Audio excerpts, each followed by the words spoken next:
And we are live. Hello and welcome back to episode 2 of the Blues Focus Live Lounge. I am your host Kieran, and today we have got a bit of a bumper show. We are going long haul today, so we're going to go through to 11 and then past just a little bit of a summary after. We'll have a few guests on to come and discuss a few things. And first up today we have Tommy. Tommy is from our Matchday vlogs and our podcast team. So Tommy, welcome to this side of the channel. I know, yeah. Feels weird to be on. Someone else hosting you. Yeah, absolutely. We got quite a quiet window for this one so far, but bringing in a few players we'll go over, and a few of our hopes and dreams, and we'll see how it comes through. But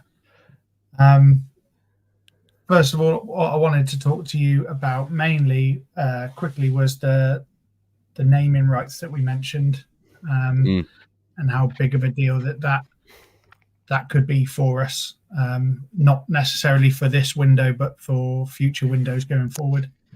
Yeah, it's interesting, isn't it? Obviously, the news that has come out about it, I think, is incredibly important towards the future of the club and the future stability of the club. Is massive, really. I'm not entirely sure about all the finer details about it. I'm not going to lie. My business knowledge isn't entirely that solid, but what it does show me is the fact that the revenue they're looking to generate from other resources rather than just ticket sales and people buying things in the shop. It's going down to like more finer things in terms of like how many clicks we get on social media, which is evidently profitable. You can put that back into the team and we can restore that into the club. And with future signings, I think what the board and people like Craig Gardner have particularly shown and demonstrated in this past year or so is their ability to really judge the transfer window properly. What players we need, who we need to bring in, and to be honest, I don't think they've really received the praise that they've probably deserve, really, for the business they've done in the last window. Really, I mean, like, you consider the players we got in for the fee that we got. I thought it was amazing, And when Ethan Laird joined, I thought initially that he was a loan signing. I think I was at work at the time when it got announced. I was like, oh, it's a great loan signing, that is. We'll be improving the team massively. And when I got home, I realised we bought him. I was like, oh my God, like, wow, that's amazing, that is. We've done some proper business there, and for really cheap as well, because I thought Ethan Laird, that must be 4 or 5 million, that must be. Yeah. But no, we got him for less than £1 million. And like today as well, which we'll touch on, Pritchard and everything. Like Alex Pritchard, 100k.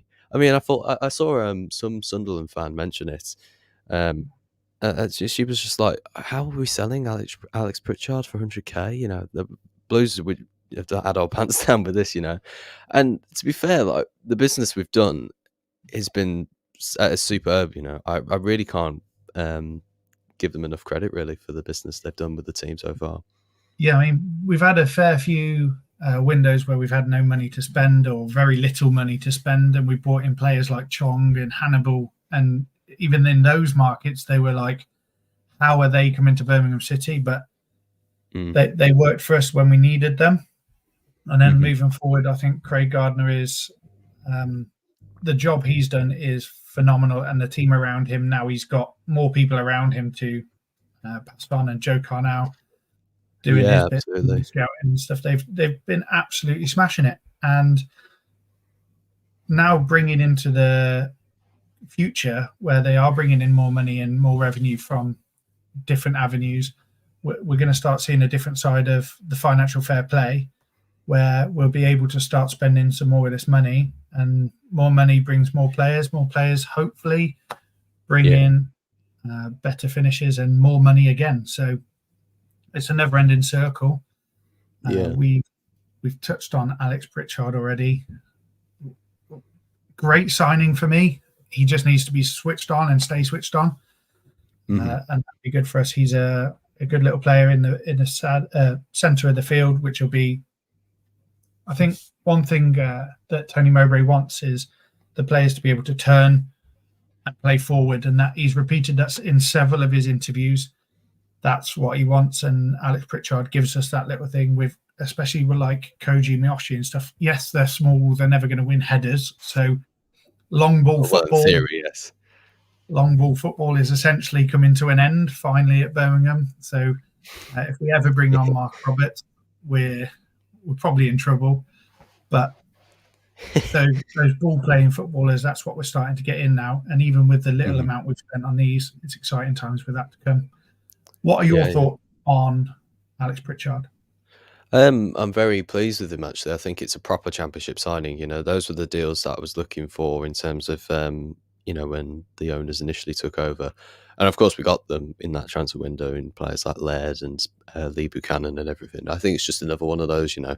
I think, you know, he's a neat championship player, very tidy, and he should bring really to us a bit of um measurements in the midfield, I would say. I think he's, like I said, a tidy player. But I think we've got players like Miyoshi who is quite. I don't want to use the word erratic because that sounds like more of a description of Sunjic, who's way more keen on getting stuck into challenges and things like that. Whereas I feel like Miyoshi's. I mean, he's got that edge to him at times, though, hasn't he? So he's like, Yeah, really, I it's think what he's. all of the energy. Yeah, yeah. He's Everything I think he's sharp actually, I would describe Miyoshi. So Pritchard I think is perhaps more of the player who's gonna have more ball playing uh abilities really. He could be a bit like a maybe a bit like a Jack Wilshere type of midfielder, if that makes sense. Where he's very much on the ball and keeping, you know, playing uh keeping it timely and everything, and you know, understanding the tempo of the midfield as well, but in a more attacking role because I think Christian Bielik can play the defensive role in that um, tempo of the midfield, with players like Miyoshi who could perhaps work with Richard in Mowbray's past teams that he played with a two attacking midfielders, Yeah, which was sort of his style, and I would like to see that happen again at Blues because I was a bit worried with the um, players and the amount of midfielders we have as well, that it would be a bit of a midfield overload, and we'd have players that we couldn't play, and you know, and judging who to play on certain games is a big important thing, really. So I think playing two attacking midfielders is better than playing two defensive midfielders. But there again, it doesn't. It's a really tricky one because you know, where does somebody like Jordan James fit in? Because he's much more of a central midfielder, in my opinion. I think he can do both roles, playing both defensively and attacking. Obviously, Miyoshi and Pritchard are more attacking yeah. midfielders. Bielik, I imagine, is going to stick to that centre back role now. I think that's something that Tony He's Mowbray is in going there to really insist well, on. hasn't he? He played there Yeah, you were before. saying about it Um, earlier. Yeah, he played there before via at Arsenal and stuff. It's just that position is great for him, and if that starts working, as soon as he's got given the option to turn around and pass it backwards, he will. Playing at the back yeah, gives him that option to play forward. And then if he is playing forward to people like Pritchard and Bakuna, who have played together as well at Huddersfield, um, yeah, that gives them a little bit of a way out rather than it just being playing to Bielik. And we saw it in those first few games where they were trying to pass through Bielik and he was too slow to turn. And some of the passes that he had options of going forward and he just never played it. Even Tony Mowbray was almost pulling his hair out on the touchline. It was frustrating at best. Where I think putting him in that defensive role gives him a little bit more mm, control, if you like, and a little bit more time to pick up because he can play that pass, let's say, out to Dembele or Miyoshi on the other wing, whichever is needed. He can pass that. We know Sanderson can do the same, so we can play mm, longer balls if we need to. But it allows us to actually play through the middle as well, which is something we haven't ever really had. yeah. I think So that's the idea, isn't it? It's the fact that we are going to play more attacking.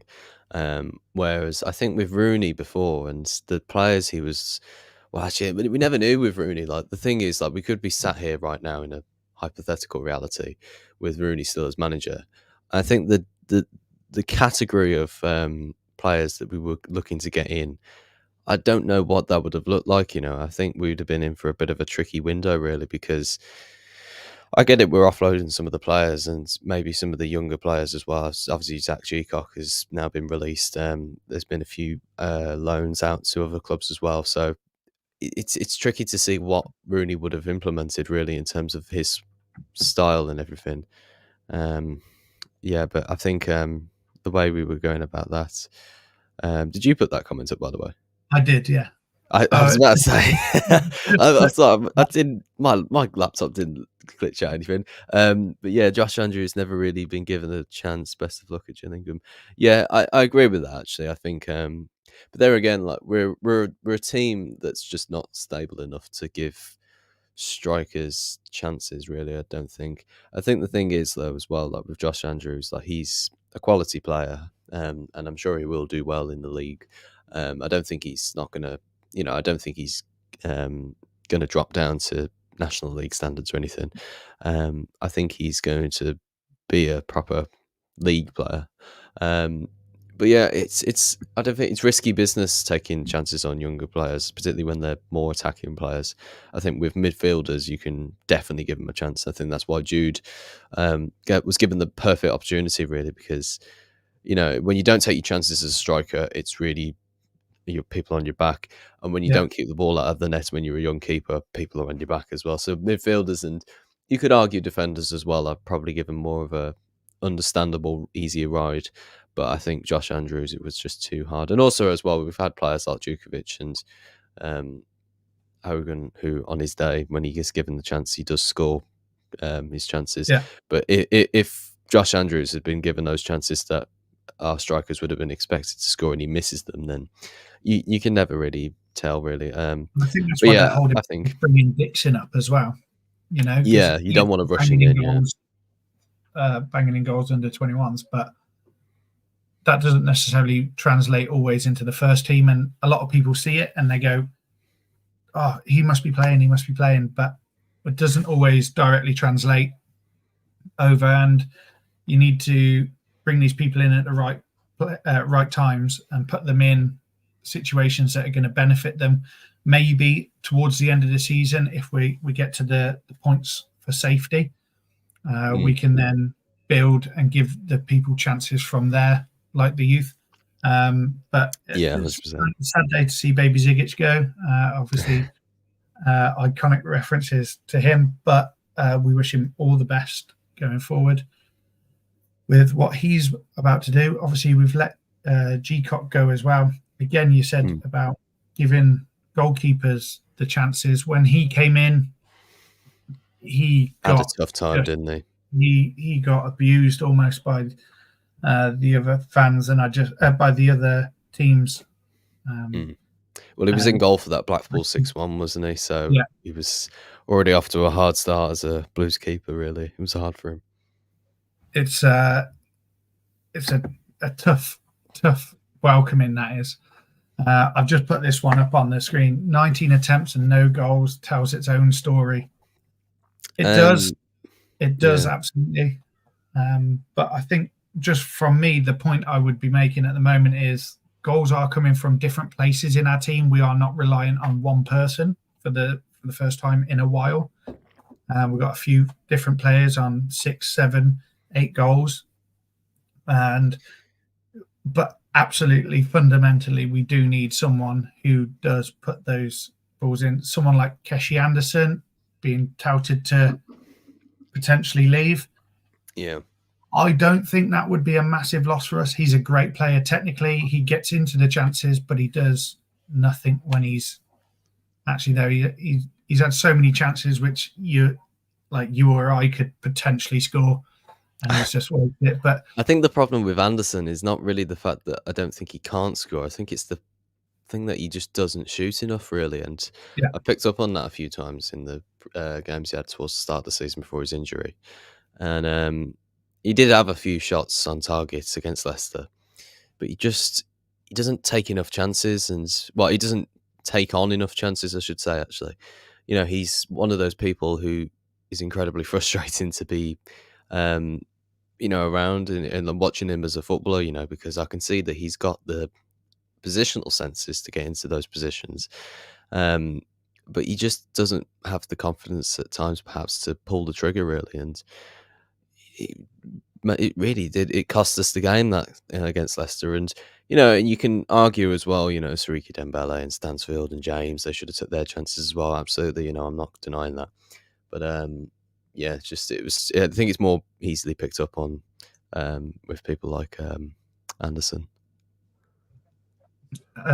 The overwhelming comments we're getting are, do we think Birmingham City need a goalkeeper in this window? Now, injury as well that's been announced today. Are you leaning on Etheridge right now, or are you looking for another player? Well, who? It's the I can't remember his first name. It's Tickle. Where's he from now? I can't remember his Wigan. first name. Sam. Wigan. That's it. Sam Tickle. Yeah. Yeah. I don't know how good he is. I know he's a His young last keeper. I know 35 games, he's had 12 clean sheets. I can't say I've watched a lot of him, but I watched them No, when they they're in a played Man different league. United, and wow, the guy was pulling out saves. He was really impressive in that game. I think it'd be a good signing.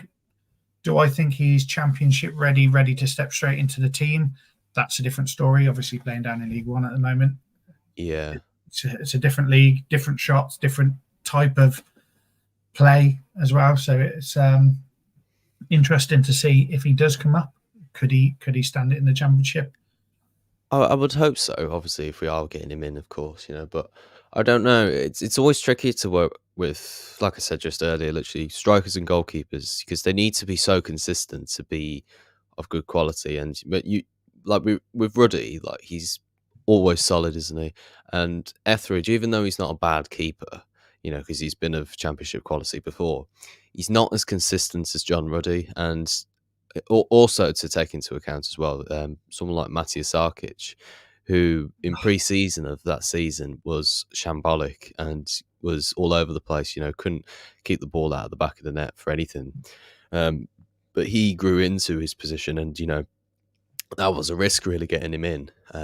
So what we need for somebody like a Sam Tickle, is it Sam? Yeah, Sam Tickle. Sam Tickle, yeah. Yeah, I keep forgetting his fucking first name.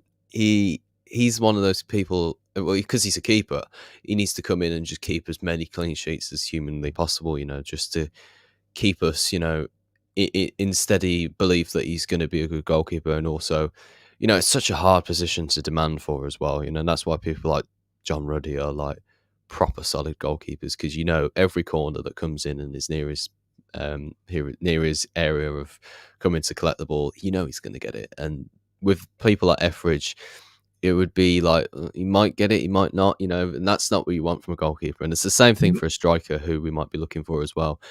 They just need to be able to score goals, and someone like I think that's why Stansfield, when he came in, was like, yeah, we've got a striker now on our hands, because he can find the back of the net very easily.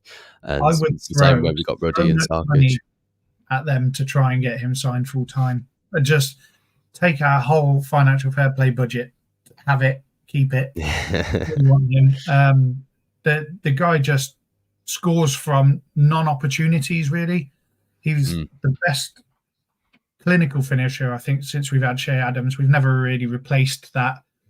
I'm just going to shoot. Oh, I've scored sort of mentality where there's not many strikers I can think that we've had where when they're through even slightly one-on-one or running at the goal, you always think that's a goal.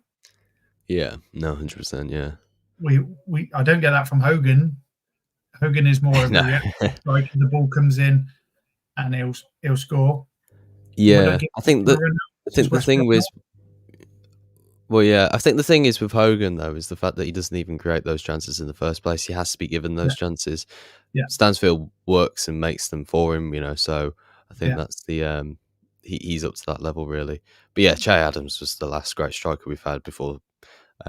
Really, I think 22 goals a season, shoot from anywhere, find the back of the net from anywhere.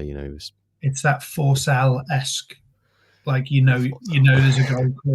there's a goal coming. Like that's just you always had belief, and that was the one thing that Shea Adams gives you, Forsell gives you, and I think that's what Stansfield gives us now. They say Mm. don't fall in love with a lone player, but I think it's way too late. I think most of our fans will be head over heels for that guy, and so be it. Like he's deserved it. He could score Mm. more, but he's still only young, and I think working with someone like Tony Mowbray will bring out the best in him. And if he is scoring goals like he is, then Yeah, I think we start building a team. If we can buy him, we build a team almost around him, sort of thing. yeah. Then, and give him the opportunities that he deserves to score.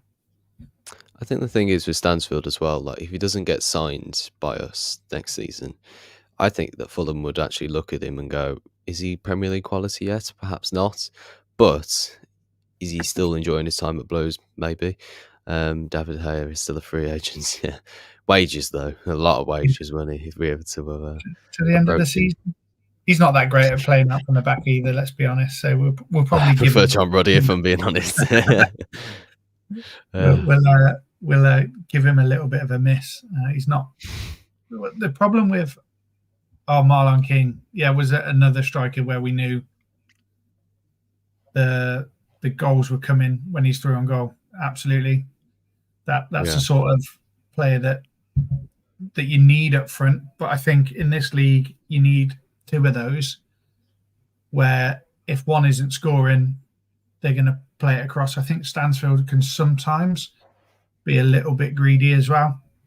Where mm, maybe it's just a simple pass across the box to someone else for tap it in. Like there was one the other week, I can't remember who it was against, but it was square it to Koji Miyoshi, and there's a goal, and he tried to smack it in, and you're just like, I that know. was Yeah, we were already 2-0 up, and it was like, that could have been a chance. mm, The other, yeah, this I was just gonna. Started replying to your comment before seeing it. Tony Mowbray did announce that we have a fair few injuries at the moment. So I've got my list here. He said Drame, Sanderson, Duke, Bakuna is a potential for the weekend, but he is not 100%. Stansfield and Ruddy, he's mentioned, are not all doing great. So, but we it's like have all of our George good back players. in training, and Laird is potentially starting. So Mm, that's a fair few of our first team. That would be standard players. Drame, been awesome this season. Sanderson, obviously captain fantastic under mm, everybody other than Wayne. Bakuna is that attacking midfielder, but I feel like we've got enough support there, and this is why bringing in these midfielders is important, because depth through where you've got another player that can, if Bakuna comes out, we know we can stick someone else in that exact position to do the exact same job. mm. That's what you need, and Tony Mowbray said it in his interview earlier that all you need to do to get up in these leagues is fill your squad of as many good players as you can. That's as simple, and we haven't had depth for a long time. Yeah. I mean, there's in terms of depth, I think it'd be interesting to see because obviously we've been linked with Ian Pervader at Leeds, who Mowbray worked with at Blackburn up, if I believe. I mean, like he was fantastic for us, for them against us for Leeds. I think he really could be one of those people who we can sort of have like some serious depth in, really, because like we've got Dembele out wide, but Pervader as well. If we get him in as well, I think he's one of those people who can provide us with that depth, really. I think that he's been looking at Sheffield Wednesday. There's two of us in. Hey, have There's I there's have I really not been in the loop for that long? there's I must have been Pervader ill, has been linked with both Sheffield Wednesday and Birmingham City today, but it's more likely, according to Twitter, as we know how reliable it is, he's a lot closer to Sheffield Wednesday than us, which is a expecting the shame. bollocks. Yeah, I Um, didn't see that actually. Yeah, looks like he's going to Wednesday then. Yeah, just on this one, Gavin, just a quick one. Not necessarily injured. He's taken a knock in training. He said that they're just assessing it, but might not get a full game. Yeah. Um, yeah, yeah, that's what I was Yeah, just saying. Pervadis gone to Wednesday, yeah. It's, I didn't see that actually. I thought he was, still being rumoured, but yeah, I think he has actually confirmed a medical now. Yeah. this is a big comment, and this is finally what we're hoping to get. I think this is what the new owners want from us in general, is to make our fans want to go to games. There's been a long, long period where a lot of people have stayed away because it's been dross football, or it Mm. has been cold and rainy, the ground's been closed, all the different excuses with our owners. Now we're starting to get exciting players in, wanting to play a nice, exciting brand of football. They're starting to do things like the Sell Out Sunderland initiative, where they want the ground full. The least we owe the owners after everything we've done is to come in, fill that stadium, and look forward to the games. Because the more of us fans that get there and watch the games, Tommy, we go to loads of games between us. The more games we get to, the more people we have there. We know it makes a difference to the team, and Mm. that's critically important in going forward. Well, Tom Wagner said that in the very start of the video that he put out. Um, he says that, I've spoken to many Blues fans and they've all said the same thing. You wouldn't believe St Andrews when it's at full capacity. And, I know it's like a bit of a stale stereotype perhaps, but it's true, and there's nothing better than Blues at full capacity, and the atmosphere we generate and everything. I think it's interesting they've chose to do it as like a day. But I like the idea though, because it shows a statement of an intent for the club going forward, and everything that's come out recently.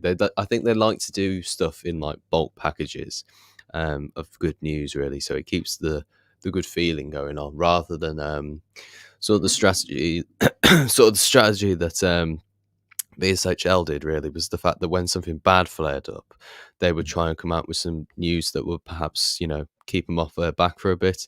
But rather than doing that, they're thinking proactively and they're going ahead of the business and going into a bit of a bit of the club, a bit of the a stale period for the club. And they're bringing us the news that we want to hear, and it is a bit strange, really, trying to sell out a game that's not really of much significance, really. But you think about it, it's a stroke of genius, really, because it's only a few weeks' time. And we've got 2 games in between that, I believe, against West Brom and Blackburn. And then, because if we win on Saturday against West Brom, and if we also give Blackburn a game, which, is another possible winnable game, really, we're striving towards the top of the table again. And we've got a guaranteed sold out game. If we win that, that's 3 wins on the bounce in those, since that announcement. It could just be the thing that the fans need, really. And he's right. The last time we had a ground sold out was against Villa in March 2019. And that was like, how long ago was that now? Like 5-6 years ago, maybe, or something like that. My maths is terrible. We can't help it. Um, Three of those years, we didn't have a full ground to fill out. I But know, yeah. Even then, we've still struggled to sell tickets in half a ground. So Mm, at times, and the club wanting to bring that forward again is that revenue growth. The least we owe the owners, is to bring in, fill it out. Just on this subject as well, later in the show, we will be announcing a big thing coming from Blues Focus that will mm, help potentially, but not even potentially, it will drive someone's weekend for this game. But we'll announce that a little bit later on. That's exciting things to come. So something for you to keep watching for. The game should be a sellout. It should be good, but it's okay having the people there. But we need to sing. We need to dance. We need to buy stuff from the club shop. We need to do whatever we can to bring in more money. That's it's as simple as that. The more money we bring in, they're already showing us they're spending it. So now we're at a point where we've been begging for good owners for all this time. That's something where they're bringing now, where it's like, okay, we're going to get good football, so that's not a reason to stay away. We've got good owners. That's not a reason to stay away. They're making games more affordable. That's no longer a reason to stay away. So they're pretty much coming to the fans and going, what have we got to do to get you here, essentially? And I quite like that, but in a way that's like, we're all in this together. We need to go. Let's go. Mm-hmm. No, absolutely, yeah. So we have got another guest joining us now. Tommy, do you want to stay on, or are you? Oh, you are staying on. Oh, no, you're going. I'll drop off. Actually, I'll let Okay. Josh speak for a little bit. Yeah. No worries. Hi, How you Josh. doing, You man? okay? Yeah, I'm doing well, Tar, man. How are you? Yeah, not too bad. Not too bad. Thank you for joining us on the Blues Focus Live Lounge. That's And all right. this is your first time. It What is, yeah. what are your thoughts at the moment on the transfer window that we've had so far, and what are your expectations? I think it's been all right, to be fair. It seems to be full of midfielders, which is interesting to say the least. I say going into the window, probably midfield was the part of the team that we probably didn't need to strengthen, especially down the spine of the team. Maybe a couple of wingers might have helped, but seems that that's the way that Mowbray wants to go. He seems to be getting a lot of more technical players come in. Obviously, Pritchard announced today being the big one. The likes of Dazelle coming in as well, and the new Korean guy. I'm still not sure how to say his name yet. Pak Sung-ho. I'll just call him Pak for now then. But yeah, they're all quite technical players, which is definitely the way Mowbray wants to go. Looking at the team, I mean, obviously Pritchard's the big one that obviously played with Mowbray for a long time at Sunderland and really seems to fit his style. And I would imagine he's going to come straight in the team, probably playing behind Stansfield, which will allow the likes of Miyoshi to probably go back on the right wing. But yeah, decent. Not what I was expecting, to be honest. I still think there are some areas to strengthen, but to be honest, I'm not expecting too much more. Maybe one more through the door, but I'm not sure who it could be. I know we're linked with a couple of people, but some of the deals we have Out been of linked the with people seem to you've now been be off. linked with, who would you pick? Oh, probably is it Campbell from Luton? Alan Campbell. Alan Campbell, yeah. I think he's probably the one that I think out of all the positions, probably a Sunjic-like player is probably what we need. Obviously, Bielik moving back now into more of a into centre-back role. We've kind of got Sunjic is the only holding midfielder in that role. Yeah. And from what I've seen, that Campbell is very much like Sunjic, but probably a bit more technical. And we know that that's probably where Sunjic falls down the most. So I think probably that position probably where we need to strengthen. I know some people I've been seeing in the chat saying that Pavado is meant to be going to Sheffield Wednesday. I think that's almost confirmed now. Sky Sports. I've got Sky Sports on as well. They've announced that he's heading there. Yeah, I think he would have been an interesting one, but he would have been one personally I wouldn't have been getting too excited about. I've seen that he had with Blackpool, I think, last season and didn't really do much. In his last 31 games, he's scored 12 goals and 1 assist. So yeah, he did well, but I don't know. Will he get in over the likes of Miyoshi? Or I know he's played under Mowbray before, but from what I've seen of him, not impressed majorly with him. And I think for me, I know there was rumours that Anderson could be on the way out, but for me, I'd prefer to keep Anderson. I know he's only on the 1 year, but I'd prefer to keep him to the end of the season rather than bringing in someone like Pavado. But that's just me. I know some people have said, obviously, Anderson is very injury prone, which we've already seen this season, and maybe it's worth getting him off the wage bill now. But I quite like Anderson, so I'd like to see him stay personally. I like him. I think me and Tommy said earlier, we both like him as a player. I said that it's just that clinical finishing at the end is just not there with us so far. I think once he scores one, maybe we'll have a bit of a flourish. But for me, I'd be looking at someone like that Elias Chair that we were linked with. I don't know how. I saw it on Twitter. I don't know how strong that is from QPR.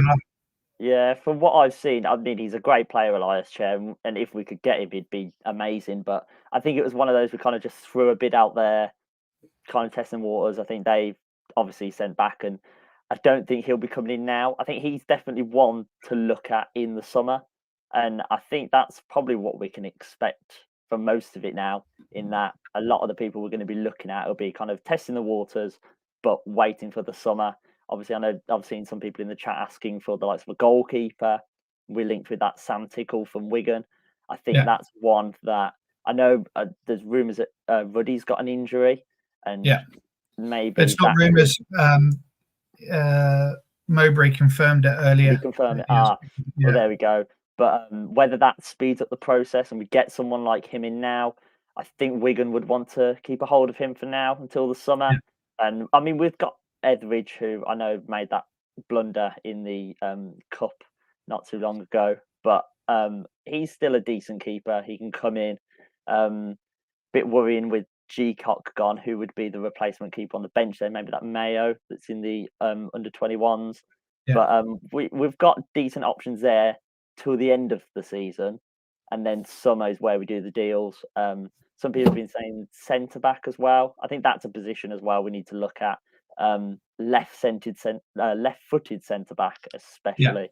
I think right now centre back, where we've got Bielik filling in for now.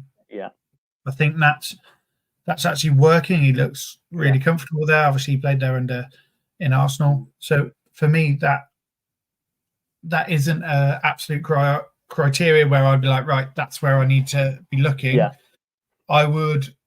I'd be looking for a ball-playing goalkeeper. If I'm honest, that's where I'd mainly focus, because you see some of the teams we've played where we're pressing and their goalkeepers interacting in and around, and then they get out nice and easy. We do not have that with John Ruddy. He terrifies me when the ball is at his feet. Yeah, definitely. I think he just kicks it out of touch if he's kicking it long. So he's a great shot stopper, commanding his area, all that sort of stuff. But I think someone like a ball-playing goalkeeper would be where I'd be looking, or a striker that is guaranteed to score us 40 goals. But we don't have the budget for one, and there's not really any available. So I think this is an interesting question. I read this earlier that he wasn't on a lot of money because he was still on a League One contract at Sunderland. We have upped his wages, but I still don't think it's going to be a lot in comparison to the team with the allowances that they've got on weekly wages. I don't think he's going to be on a lot because he was on a League One contract. So I can only imagine that upgrading from that still isn't going to be a lot. Yeah, I know. I think that was the big stickler with him at Sunderland, is that I know there was talks about them renewing his contract. And I think it was probably that they just weren't offering enough. I've heard they also wanted to only offer him 1 year, didn't they? And he wanted longer. Yeah, I think we've got him on the 2-year deal, and from what I've heard, I think it's double what Sunderland offered. I think for him as well, the Mowbray factor was a big one. But I think a player like that, I know people are saying about what do you think on his wages, but I think a player like him, although yes, he is a bit older, we know the quality that he has, and he is a player that comes straight in to the starting 11, and I don't think the players in the dressing room would argue that.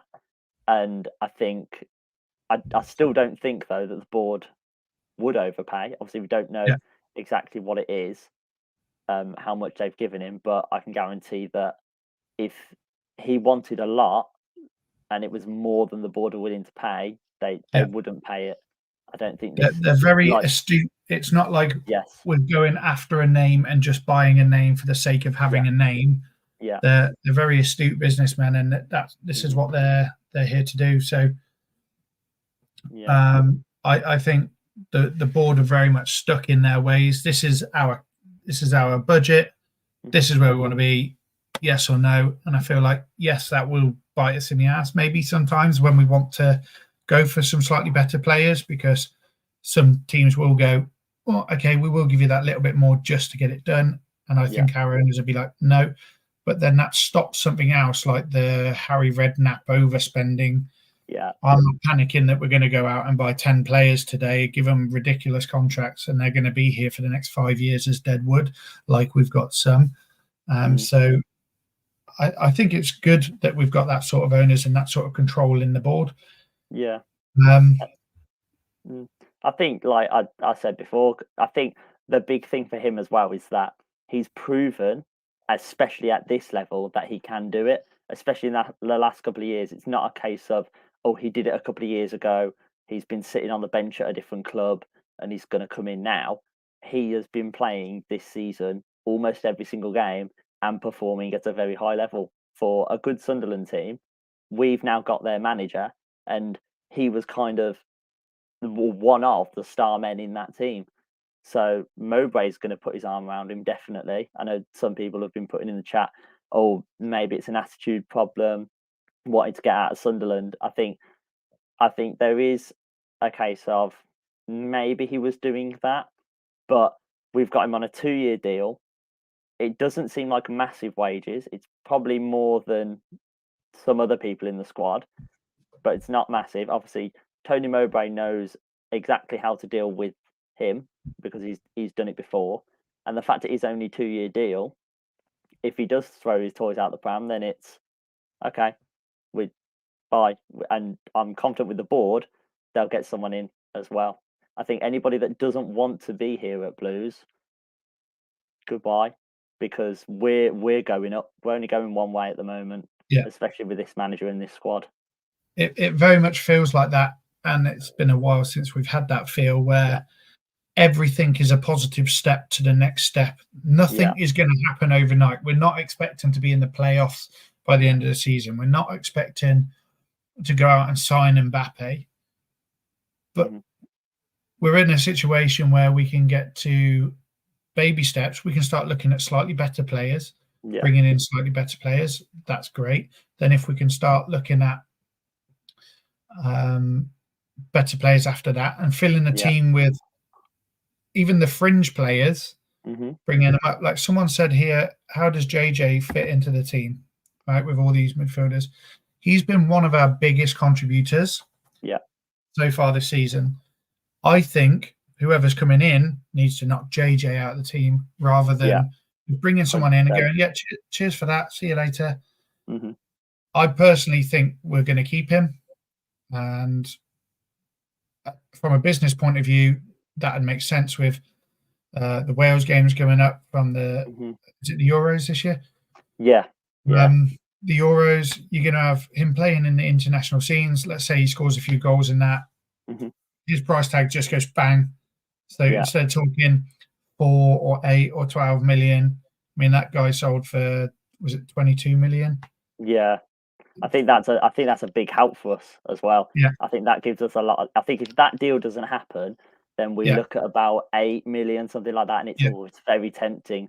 But I think now that deal's happened, it's like, wait, him, no, 20 million at least, please, for JJ. And then I think even then it would be because we've seen it with the likes of like Bellingham had to go, Che Adams had to go as well. We're not in a position now where we need to sell people. Obviously, it would be nice to have that money and it would be spent very, very wisely with the whole squad. But for me, after seeing Mowbray and JJ playing him, he's a little bit deeper next to Sunjic, but he seems to be that player that he's getting it deep and then driving the ball forward. So although he's playing deep, he's joining the attack every time. And he's dangerous from just outside the box as well. Like when the main attackers are in the box, closing that in, he's on the outside of the box. And look at some of those finishes in outside. Definitely. So I think, as you say, the players coming in, it's not a case of, oh, where does JJ fit? It's where do the other players fit? around With JJ. JJ. Like they've got to work with him, because I think he's the player we've got to build this squad around. I think if he leaves, it would be very nice to get the money, and I think we could get in the likes of a Tickle, the goalkeeper, probably get a good striker, even maybe buy Stansfield in the summer if Fulham aren't too sure if he's going to make it. Throw him all the money. That's what I say. But I also think that in the summer we've probably got the money to get Stansfield and keep JJ as well. Yeah. So it's one of those. How much money are we going to get? The Euros is going to be a massive help, because the Wales manager loves him, absolutely loves him. Every press conference, he's waxing lyrical about him, and I think again that managers are going to see that and go, "Oh, who's this player that he's talking about?" Yeah. So I think that again is going to bump his price up. So, but I mean, he always puts 110% in JJ, and I think that's a type of player that Mowbray would like to build his team around. So I personally would be keeping him and looking forward about how we can build this team around him. With terms of like the summer budget, we've got. I'm going to put this comment up and get to it in a second. We've got nearly £10 million worth of outgoing wages. So that's a lot that we can provide. We've got a lot of dead wood in there as well, where we've been paying wages to sit not even on the bench half the time, which is good. Then bringing in the revenue from things like the new agreement. Now, this is an interesting point. I don't think it is, in all honesty, was a calculated risk given revenue. However, I feel like given the situation in that agreement, where they've put in the fact that we get £50,000 per place that we finish above 20th for the next 3 seasons. So that could add up to a substantial amount of money. 6.2 million this year, 5.5 next year, and 5.75 the year after. That is a huge amount of extra money just from the sake of Rooney going wrong. Yeah. And I love the fact that they've guaranteed that for the next 3 years, any place above 20th will get that money as well. So that could bring in a little bit of extra money. So was it a calculated risk? I don't think it was, in all honesty. I think it just went horribly wrong, and they've done that. But as the astute businessmen they are, they've made a little clause in the agreement that was potentially already coming, just to add a little bit of extra money through the sponsorship. And that is where our owners are now, rather than they just don't exist. They're nowhere. They've come out and they've gone, right, this is a bad situation. Let's make it better by doing something like that. Yeah, I think adding to that, well, saying what you said, really, I think it was a risk in terms of taking Rooney, but it wasn't a calculated one in terms of, we're purposely going to bump ourselves down in the league, so then when we get a new manager, we can put all these clauses in.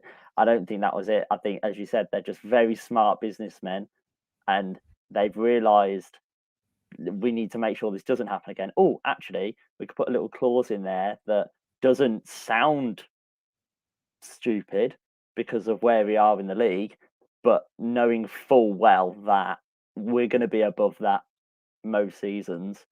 So it bumps up the revenue. It's like little things like the renaming of the stadium, St Andrews at Knighthead Park.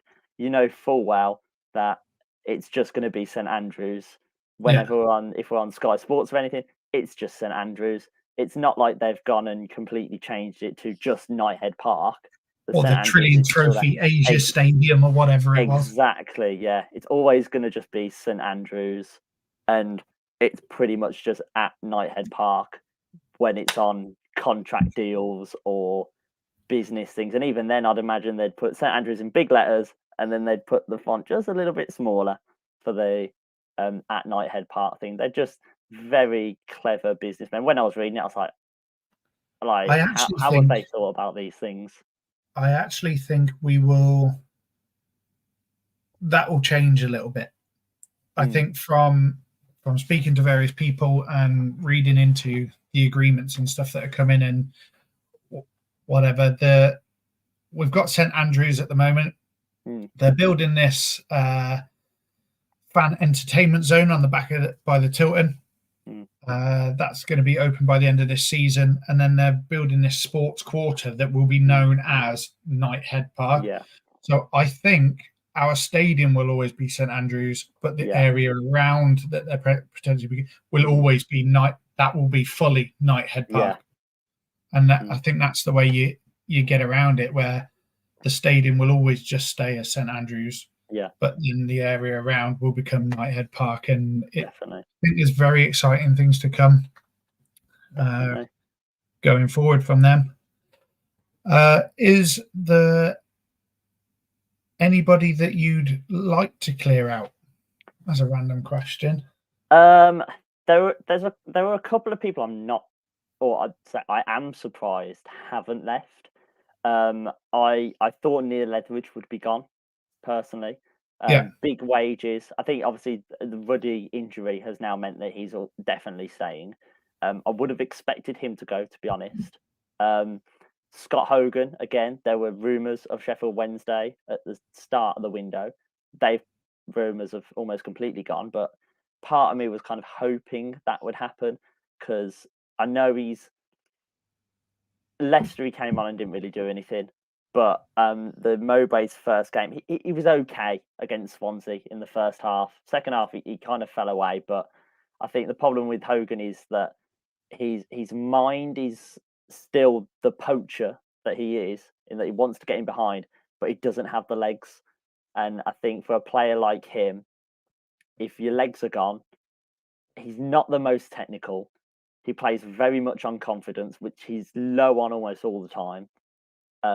And if his legs aren't there as well, he can't get in behind, which is going to make chances harder. So I think he's a bit past it. And I thought he's on big wages as well. So I thought he might have gone. I can see a lot of people in the chat saying about Burke. Personally, I'd let's get that loan back, loan spot back. Hasn't really offered anything. For me, I don't think he's played properly. For me, he's a striker that you bring on in the 90th minute when we're playing counter-attack and we need to hoof the ball up so he can flick it on, or he can just run in behind.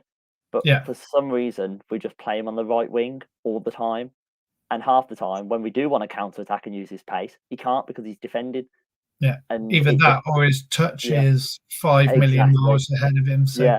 But I think a player like him, he's not technically good. He's more, you just boot the ball up to him and let him just take a massive touch and run.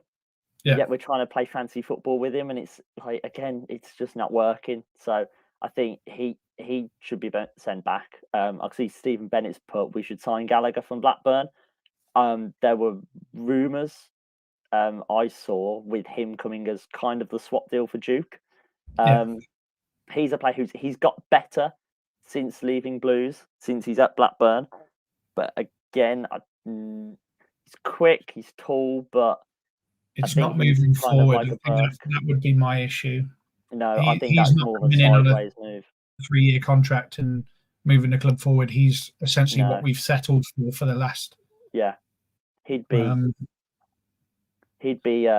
coming in basically to do the Hogan role, or even do the Burke role, in that he'd just come on, run around a bit, but not actually do stuff. I think Stansfield runs around a lot, but does stuff. I think Gallagher would more just be a player on the pitch, and I think we're past that now. At Blues, hopefully, we're past those kind of players. So I see Burke. For me, another one that I would send back is Awu. I think I don't know what he is. We seem to be playing him at right back, which for me cost us the game against Leicester. As soon as that second half started and Laird went off, the game just fell away. It was like I get he's defensive because he's obviously meant to be a centre back, but he doesn't seem to have the mentality for a centre back. The amount of times he got the ball, and I was watching it on the TV, and they'd obviously microphoned next to Mowbray, And every time we had the ball at the back, all you could hear was him screaming, forward, forward, obviously telling the players to pass forward. We've got the ball, and he just passed it off to Bielik sideways. And you could see Mowbray just be like, oh. So I don't think he's the centre-back that Mowbray wants. But he's definitely not the right-back that we need either. And I think the thing he brings is, over our other central defenders, is pace.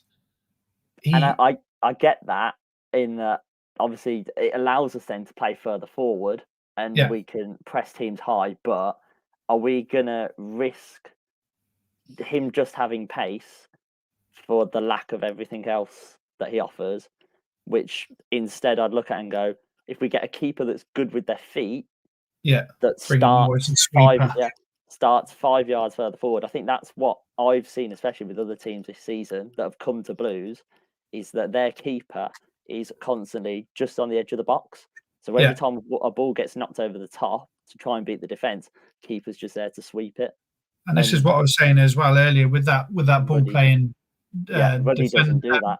Goalkeeper, you've got options to play out from the back. They do like these little triangles. The keeper passes and moves, not like John Ruddy doesn't pass a ball to Sanderson and then move into space for him to pass it in back. But also it allows a different kind of attack, because that goalkeeper then is fundamental to going forward. They can pass it back. He's on the edge of his own box, and he can see a little dink over to Dembele, or he can say, no, I'm going to pass it to the thing, who would then make a little triangle and play through. And I think that's the difference that we need. I think Ruddy is that old school type of keeper of, this is my box, I'm not leaving it. And that's it. Whereas you see other teams and the keepers on the very edge of the box, and it's just pass around it. Like we do it as well. When their keeper gets the ball, we've started doing it now under Mowbray, that we press. But before, the keeper would get the ball and they just stand there. Just watching the keeper, and it's like, we'll go and press him then. But I then remember we they were know losing that they can just 2 or 3-0, and we were still stood so far off their goalkeeper. Their goalkeeper is literally, he might as well be doing kick-ups there, and you're just like, It's and that's the thing. Like we've started doing it under Mowbray now, and against Leicester, you could see their keeper was more of a Ruddy than a ball player. So every time we pressed him, he was making mistakes, and we were benefiting off that. It's just, I think, with the likes of Ruddy, as you say, he's a brilliant goalkeeper, but he's not a ball playing keeper. And I think, as you say, that's something we need. I think the thing with the team at the moment, which the window is showing, is that we are very kind of settled in that we've got good players in every position. And it's a case of, at the moment, we don't need to rush into making transfers and getting people in quick. It's more, okay, we'll get in people that we can get on either frees or loans, or we can get obviously Pritchard for almost nothing really nowadays. The money was spent on him, but the big signings that we're going to make, they're going to be in the summer. And I think they said that, and he said that in his first interview, Mowbray, in that a lot of the signings will happen in the summer. I'm expecting about at least 8 transfers in the summer. Because I think not only are we going to boost the first team, we've got to replace all the players that are going to be leaving. Like Hogan, his contract runs out, we're not going to re-sign it. Etheridge, his contract runs out, we're not going to sign it. Kevin Long, I'd imagine his contract's running out, and I imagine we're probably not going to re-sign that. I quite like Kevin Long, but I don't think he fits Mowbray's system. The new mold. So again, not only have we got to buy new players, we've then got to replace those players. So I'm expecting quite a lot, and good quality as well, that are going to come in. And I think, and me and Tommy touched on it earlier, the scouting team that we've got is awesome. Joe and Craig and the boys that we've got, it's exciting to think that we've got the money. We've also got that, I can't remember that guy that's come in from the Scottish League. I think he's joined. Yes, I was just about to say that. As well. That should be a good signing. There you are, James Milton coming to the rescue. There we go. But I think, like with those scouts, and we showed in the summer as well, that a lot of the players that we have got in, the likes of Keshi Anderson, Tyler Robert, the free transfers. So the players on free transfers are out there as well that are good quality. I think this season we've kind of had to pick up a lot of injury-prone players, which has hampered us at points. But I think we've done well in that we've brought so many in that when they have gone out, like the likes of Ethan Laird, we were able to replace him quite quickly with Cody Drame. And now it's a case of, does Laird get in over Drame? Because again, he's done so well. We're now at the point where we've got pretty much all the players fit again, and the squad is looking brilliant. We're still adding players to it. Like I looked at the squad earlier, and we've got that Dazelle that we got a couple of days. I don't know where he fits. Yeah. Like I don't. Does he even make the bench? Like, because we've got that many good midfielders now. That's the sort of situation we kind of want now. Yeah, definitely. Like that mix between Drame and Laird. What a competition that would be for spaces, and what a situation where you'd be like, it doesn't matter which one we play, we know we're covered there. Yeah. Laird's just coming back from injury though, and then Drame's just got injured. So like they're literally just chopping and changing. As long as they can keep doing that, it doesn't matter if they're both injury prone. As long as they just replace each other at the point, that's great, and we don't have to go back to like Longello or something. Yeah. But that depth is something that we're starting to get. I think we'll lose a lot during the summer, obviously, which is going to be good. But we can bring in some exciting players, and just knowing what they've done so far without money is exciting to see what they're going to do with money. Yeah, exactly. And you say the wage bill's going to go, like, it goes down. Yeah, we saved £10 million a year. Well, there we go, and that straight away, that'll be recouped back into the squad. I think that's what we've seen from these owners. From previous owners, it's been like I was saying earlier with the Che Adams deal and the Jude. It was very much, we got the money, and I remember when Adams was sold, and we got to the transfer window, and it was like, we could buy this because we've got this amount of money, and then just nothing happened. It was like, wait, where's all the money? And then we realised, it's gone to balance the books. Yeah. Whereas now we know that the books are balanced. Same with the Jude money. The Jude money just exactly, and then the Job money paid for the stadium. We've been playing like we got £3 million for Job, and then we spent £4.2 million fixing the stadium. So it's kind of like exactly. But we're finally at a point now where whenever we do get money for players, we can spend it, and we can use it going forward to especially get the depth in the squad. And I think it's not just getting the depth in the squad now. We've got a good starting 11. We've got a good base of players that are going to be here for a while, and we can now work on getting the quality of the depth up as well, not just the depth. So a question for both of you here. Out of the current loans we got, who do you buy? Who do you send home? Well, I would send home Burke, first of all. That's the definite one. I'm not a big fan of Emmanuel Iwu. I think he's been a bit sloppy at times, and I don't think he's that adaptable as a attacking, well, going forward at least anyway. I think he's a fairly solid centre-back when he's given credit, really. I don't know, I just don't know what else he offers, really, and Burke is just not offered anything, really. I would agree there. I'd say Burke, Iwu can go back. Drame and Stansfield are the number 1, 2 on the list in the summer. I think that just general signings, not just in case of bringing someone back. I think going into the summer, if I was Craig and looking at my list of the transfers that I want, they would be the 2 that would definitely be 1 and 2 on that list. I think, yes, we've got Ethan Laird, who's a brilliant right back, but if we get Drame there as well, I would argue very, very strongly that we have the 2 best right backs in the league. Robert Powell's just said that in the chat. Yeah. Just imagine putting, if we had managed to get Austin Trusty as well. I was talking about that with a guy back line just then becomes so versatile. Yeah. that would be exciting. But unfortunately, he's gone. He's doing well though. Well, he is doing. I say he's doing well. He's playing Yeah. very often. Still at left back at Sheffield United, but he's playing well from what I've seen. Well, Josh, I know you have time, so thank you for being on for nearly half an hour. That's all right. Thanks for having me, guys. Thank you for popping on, and obviously keep right on. Yeah, keep right on, lads. Cheers, Josh. Cheers, Josh, mate. Yeah, I need to improve on using my StreamYard skills. I'm not very good at it at the moment. Just popping all over the shop. It's much better than I would be able to do. Let's put it that way. I've learned how to do this comment thing. So, let's go through some of the comments. Let's see. Tommy, let's get some of what your comments on some of these.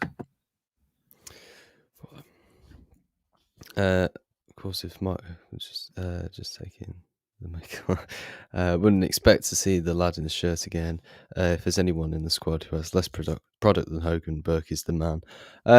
Yeah, I mean, I don't know. It's a weird one, Volley Burke, isn't it? Because I don't know. It's a tricky situation, really, because there's a lot of people saying that there's a good footballer in there somewhere with him. I haven't seen anything that suggests that. Not trying to be cruel or anything. I don't know. I think it's great on TikTok.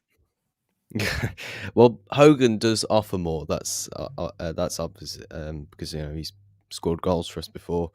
I don't know. Maybe Burke could get some confidence up if he suddenly's got a couple of goals. I just don't know though. I wouldn't want to take the risk on him as well. I think that's the thing. I don't think he's worth the sort of the risk on, really. If we have the option to send him back, then I think we should. What do you know about John Park, Tommy? John Park. Well, I know that he obviously was at Celtic and everything, but I think it's not really. I don't know too much about John Park really, but I do know that really the lookout that the board have been trying to do has been there from the very start, and we had I can't remember. There's another guy who was linked with us who had worked with Man City. I know that there was rumours of talking about John Park a few months ago prior to this. But yeah, I think it's just good, really, isn't it? Getting proper scouts in to help us out with people like Craig Gardner to make more important decisions and everything.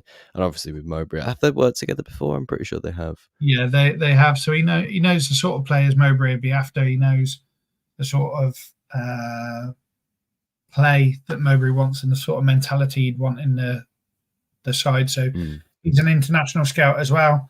Now, I know, speaking to one of the scouts, that the method they have there now is they have like defensive scouts, midfield scouts, and attacker scouts rather than just specific areas. So like before, Scout used to just look at the Bundesliga, or just used to look at La Liga, where now we've got teams in that will do analysis. They'll look at the games. They'll look at certain players for what the stats that we want, and then look via position rather than per league. So you've got defensive-minded scouts looking at defenders and stuff. So that's really going to drive the players that we're looking at potentially a lot more than one scout looking over a whole league and trying to pick a player. We've got someone looking at specifically that defender, which is obviously a potential for huge growth as well, and a big change in terms of getting that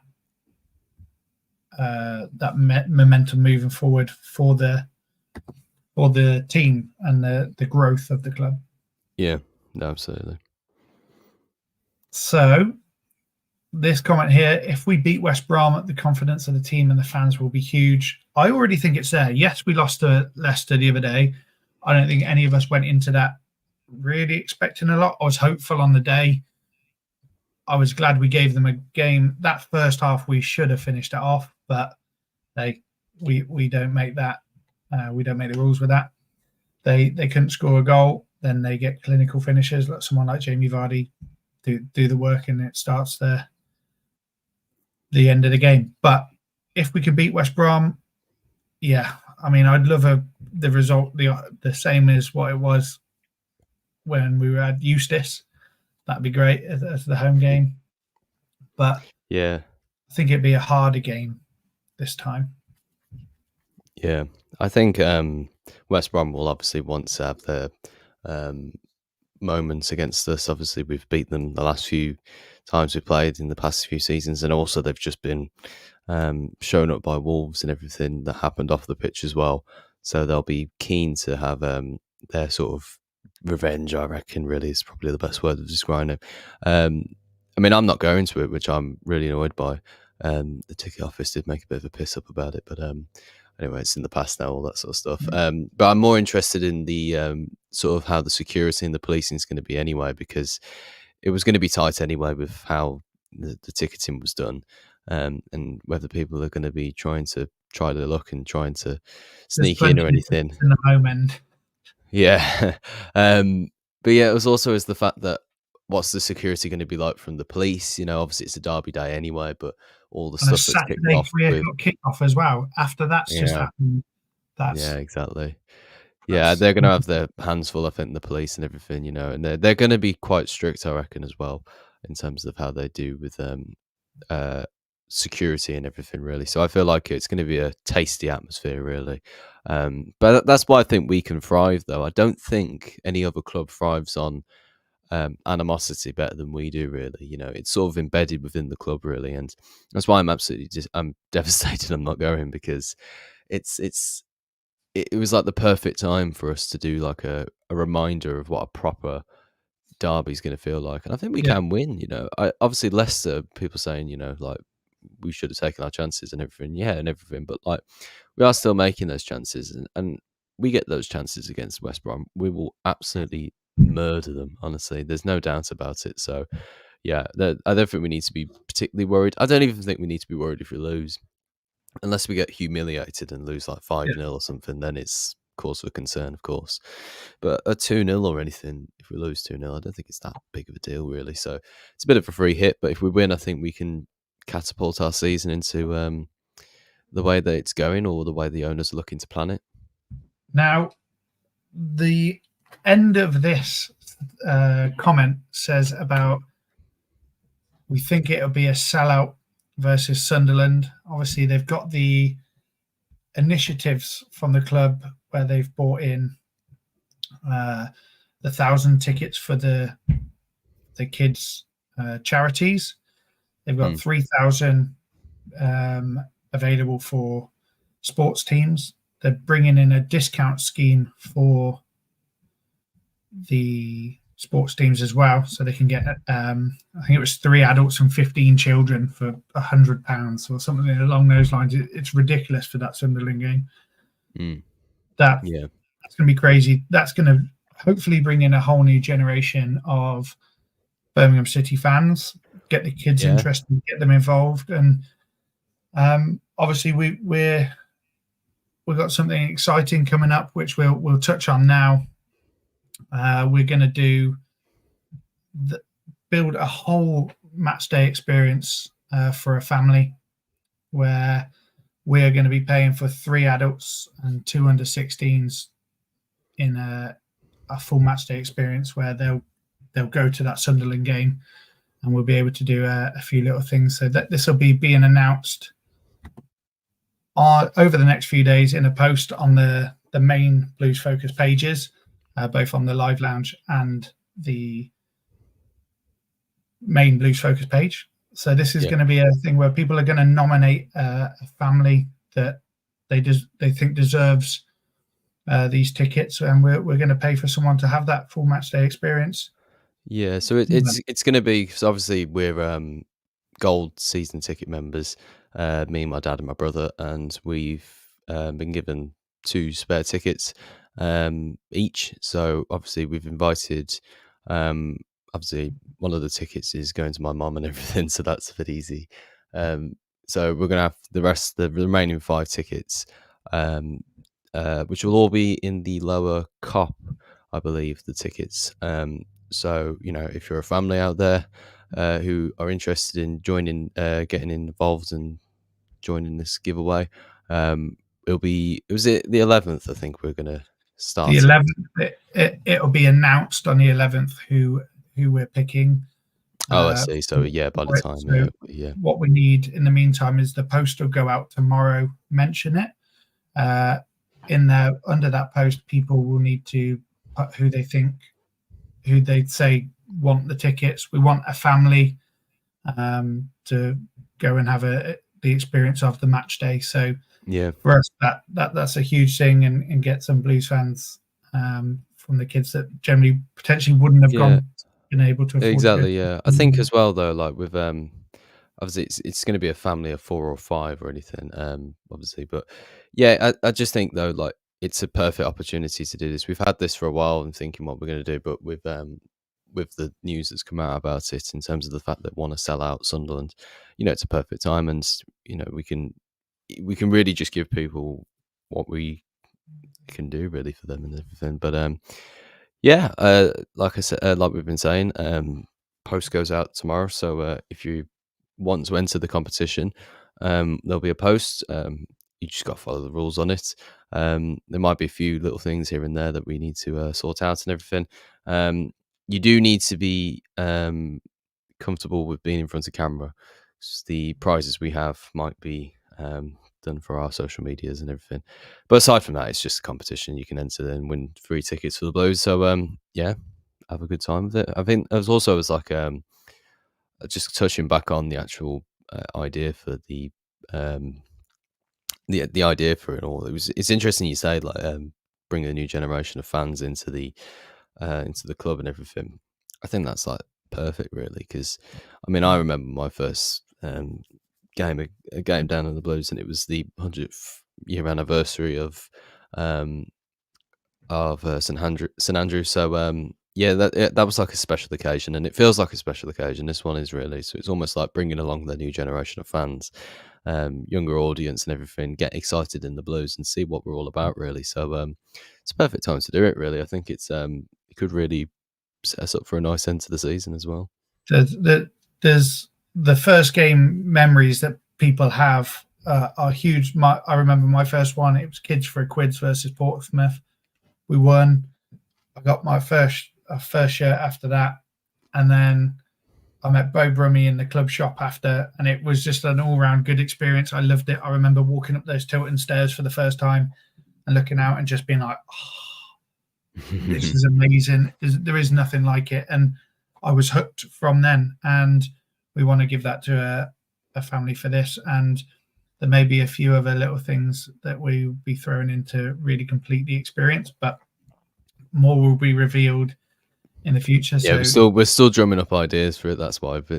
we don't want to release too much information. The idea is that we're definitely going to plan on giving 5 tickets away for the Sunderland game, but the other things that we've got planned for it might be coming over the next few weeks, really. So we're still getting in ideas together and trying to make them reality. So it's quite a big project that we've got together, really. I think we're trying to really hit on the fact that this is a good time for the club, and we want to be along with it as well. We want to promote the club in a good light as well, because that's what the new owners have done fantastically, really. And I went along to the open house, on the evening, and that was fantastic, in terms of the projects they've got lined up for the club and everything. So really, it's a great time to be on board with the club, and everything, and in the good spirit that they're putting out, I think we can go along with it and everything. So yeah, really happy to announce this, and even if it's in a more calm manner, we might be doing like a post tomorrow. So really, yeah, it's just like a little bit of a release of what we're going to be doing on the channel over the next few weeks, really. Look at that comment. So you never forget your first game. Look at that. 1962 or 5-5. 60. That's amazing. That is. Let me see if I can find a Google. What a Google game that would have results. been to go to. Imagine 5-5 for your first game. That would have been something else. April 24th, 1965. Birmingham City 5, Blackburn Rovers 5. Bloody Nora. That's some first game, that is, to go to. I mean, obviously mine was Boxing Day 2006, so we won, but it was like a fairly standard game. 5-5 on your first day. That must be pretty impressive, that, yeah. That would have been some baptism into that. And back in those days, you would have had standing seats as well, so the crowd would have been huge. That would have been. Yeah. Well, not That would safe have been standing, an actually. It insane wouldn't be game to very go safe to. at all. Yeah. We had bookies on the stand. Cool. Yeah. My first game was a draw 1-1 against Hull in the 1990 or 91. See, you don't forget your first game. Mine was a 0-0 against Oxford in 1997. You don't forget it, especially as Birmingham City fans. I love this, yeah. I love hearing people's first games. I always think it's a bit disappointing if it's a loss, because it's like a bit of a crap introduction to a bit of a crap sort of ritual that you have to keep up with. But I'm glad that my first game was a win. I think my brother's was also a first win. I think I can't remember now, actually. I think it was a pre-season game. I think it was against Sporting Gijón, actually. It's that Spanish or Portuguese side. But yeah, they and as you know, it was a draw. It was 0-0. I remember the fans were down the bottom of the Tilton. It was a fairly big crowd, actually, for a pre-season game and everything. But yeah, people just they know the stuff, really. I mean, like the BCFC Island guy saying it was the primary school that took us, and it's they're giving the opportunity to many younger people, in football clubs and children's charities in the Sunderland game as well. It's a perfect time to do it, I think. Now, the more I think about it, the more I feel like it's brilliant, and the initiatives they've taken upon themselves to, give us opportunities to prove we're a great club. It's there, and of course, it's a difficult period in time, really, for us all, really, because we've all got financial troubles, and going to football is a expensive hobby as well. It's not It's a cheap. luxury as well, as much as Yeah, we it play is. Yeah, sometimes. I mean, like giving younger children the opportunity to come to the Blues with the parents not having to worry about splashing out the cash for it to go to a sort of half empty stadium and the football's really poor. Like this game, it's going to be sold out. It's going to be sold out because of the way they've advertised it. They're going to be some great football in front of you. Playing Sunderland, they're a decent side. We're on the up as well. We're doing pretty okay at the moment. We've got Mowbray, we've got loads of great players in the team. They're hitting on something before it's even happened. You know what I mean? Yeah. Like there's just so many opportunities that they're creating for themselves. Preparing for what's going to happen. It's perfect. It's something where we really got inspired as the Blues Focus team and the Blues Focus Live Lounge team. We got inspired by what the club are trying to do and building that effort to bring in the children, and that's why we've all dipped in our pockets and put together so we can make a family go to that experience. We've done it as well with the NSPCC charity thing earlier in the season, but I think with not to go too off topic or anything, but in terms of like the donation, the fact is really that it's the club's initiative to go on with it, and us donating 100 quid, from everything that we put in together. It was just a proof really that we're behind the club and we believe in what they're trying to promote and everything. So I think it's just really great, and it's not like it's a promotion that they're doing just for the sake of the club. They're doing it for other people. And it means so much more, and I think they're really hitting on something with all this. It just looks great, and I'm seeing more people put in their first games. Nigel Pallett saying first game Hull City Tuesday night in 1968, sat in the paddocks, we drew 2-2. I mean, like, it's fantastic, that game and was people freezing who as well. Yeah, That game was Hull we always play Hull and it's always freezing. We were talking earlier about that. My worst game I've ever attended was that game where we won 3-0, ironically, but it was Hull at home with that snow, and I was on the third row at the Tilton at the time. Oh my god, that I've never felt pain in my hands and feet and Yeah. back and everything that I had then. So Yeah, you but the know that thing is, like, night game as the well. thing is with, those people who might have their first game against Sunderland, um, they can look back on it when they are, older and say, "Look, that was my first game," and they're doing that. Nigel Knew freezing it, and raining, yeah. knew You it. already know as soon as it's a Tuesday night. I don't think I've ever been to a Tuesday night when it wasn't absolutely freezing. It's either that or the Hull City. That game was always doomed to be cold and wet. Hull City is ridiculously cold all the time. We've got another one in the comments, yeah. Mine was Yeah, the Leeds 0-0, and 3 days later, played Liverpool, we won 2-1. Keegan was playing, and Clark, bloody hell, 1975. Yeah, I mean, one of my favourite stories actually from, me being a Blues fan, it's not even I'm not even involved in this story, but it was the Ricky Otto game against Liverpool, and, obviously he scores and everything, and there's that massive pylon that go down the stairs, and, my mum and dad are actually in that, footage of them all falling down the stairs, you know, celebrating the goal, and, when they all get back on their feet and they're standing in the stands, I think it's my, uh, I can't remember what relation is to me now, but I think the guy's called Tony, and he turned to my dad and he just went, "What a header!" It's just like could not be as far away from possible, but because of all the melee that happened afterwards, he must have just been going down the steps as soon as like the ball had hit the back of the net. He thought, "Oh, what a header!" I Like, did that weren't versus a header, West so Brom in the standing for the game this season. Standing, obviously we were playing great.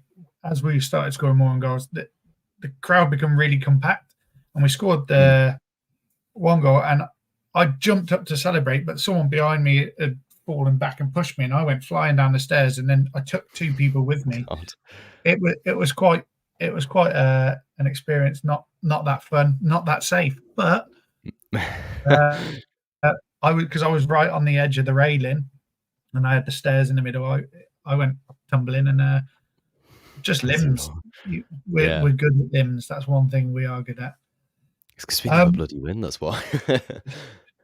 there's just scoring goals. There's just nothing like it. Mm, That experience, and hopefully versus Sunderland, we can give someone that experience where they'll be talking about this in 20, or some of these are 50. Sorry to mm. put your age out there, but some of these are 50 years ago. Imagine we've just funded that as Blues Focus, and then in 50 years, someone's talking about, I won this competition, and they paid for Mm. my family to go, and think it's It's that giving sort the of stuff where you opportunities just to like, people, yeah. it's just Mhm. exciting. So in We got 2 others as 1971, well the in first the game was Sheffield United, and we lost 2-1. It's always and horrible to then go on there, I think, but it does set you up to be a Birmingham City fan for life, I guess. yeah, you're not set up for, anything False too disappointing expectations. then. Yeah. That's if you decide to come again, to be fair. It's Chris Thomas also says first game was 1991, 30th of August. Blues played Crew, 1999 actually, he says. We won 5-1, bloody Nora. I feel like I know that game from, well, obviously I don't know it because I wasn't alive at the time, um, but yeah, I feel like I actually know what game you're talking about there, yeah. If it's the 1999 game as well, yeah, I think I definitely know that game, yeah. You wasn't Yeah. alive in 1999. No, I'm 2002. I'm a Oh, that's younger gross. younger guy. I'm 10 years younger than you, man. No, I was thinking about Forsell earlier. You're like, No, no, I fucking no way am I over the head with, Mikael Forsell. I knew Mikael Forsell. He was my absolute idol when growing up. Um, I was just in awe of you talking about him, really, to be honest. Um, but yeah, number 9 was like is still my favorite number. I think he's in my Twitter banner.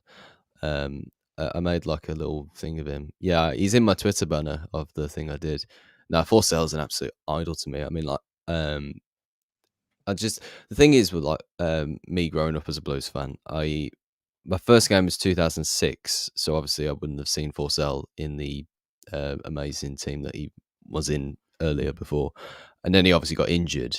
Um, but I definitely went to the games in the Penguin Kit season, the 07-08 season, um, and that was sort of giving me ideas of Forsell. But I used to get the number 9 bus into school as well, so I was sort of like surrounded by the number 9 and kind of had like a similar look to Forsell with my blonde hair and everything. So I idolized Forsell when growing up, and still like religiously just follow everything that he does on social media. And just like, I love the man so much. He's like a proper idol of mine, really. He was just, when he come on loan that season, that was my first real experience. I remember him playing for Chelsea, and then it was like, we're getting him on loan, and I was like, hey. And then he come to us, just unreal.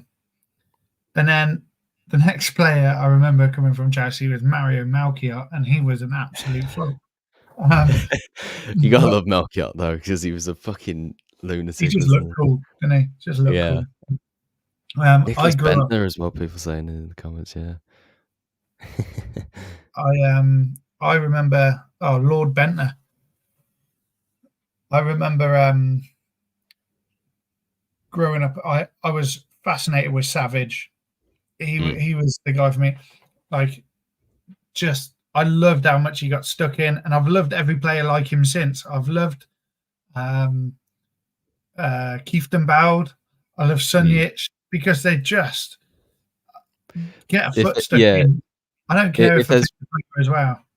If there's one thing that the owners need to do in this transfer window, with the literally like an hour or so remaining of it, is it 11 o'clock the window closes? Yeah. So if there's one last thing that they could perhaps look on, is getting somebody in like a Michael Clifton-Bell just to go and absolutely terrorize that midfield, because we would love it, whoever it is.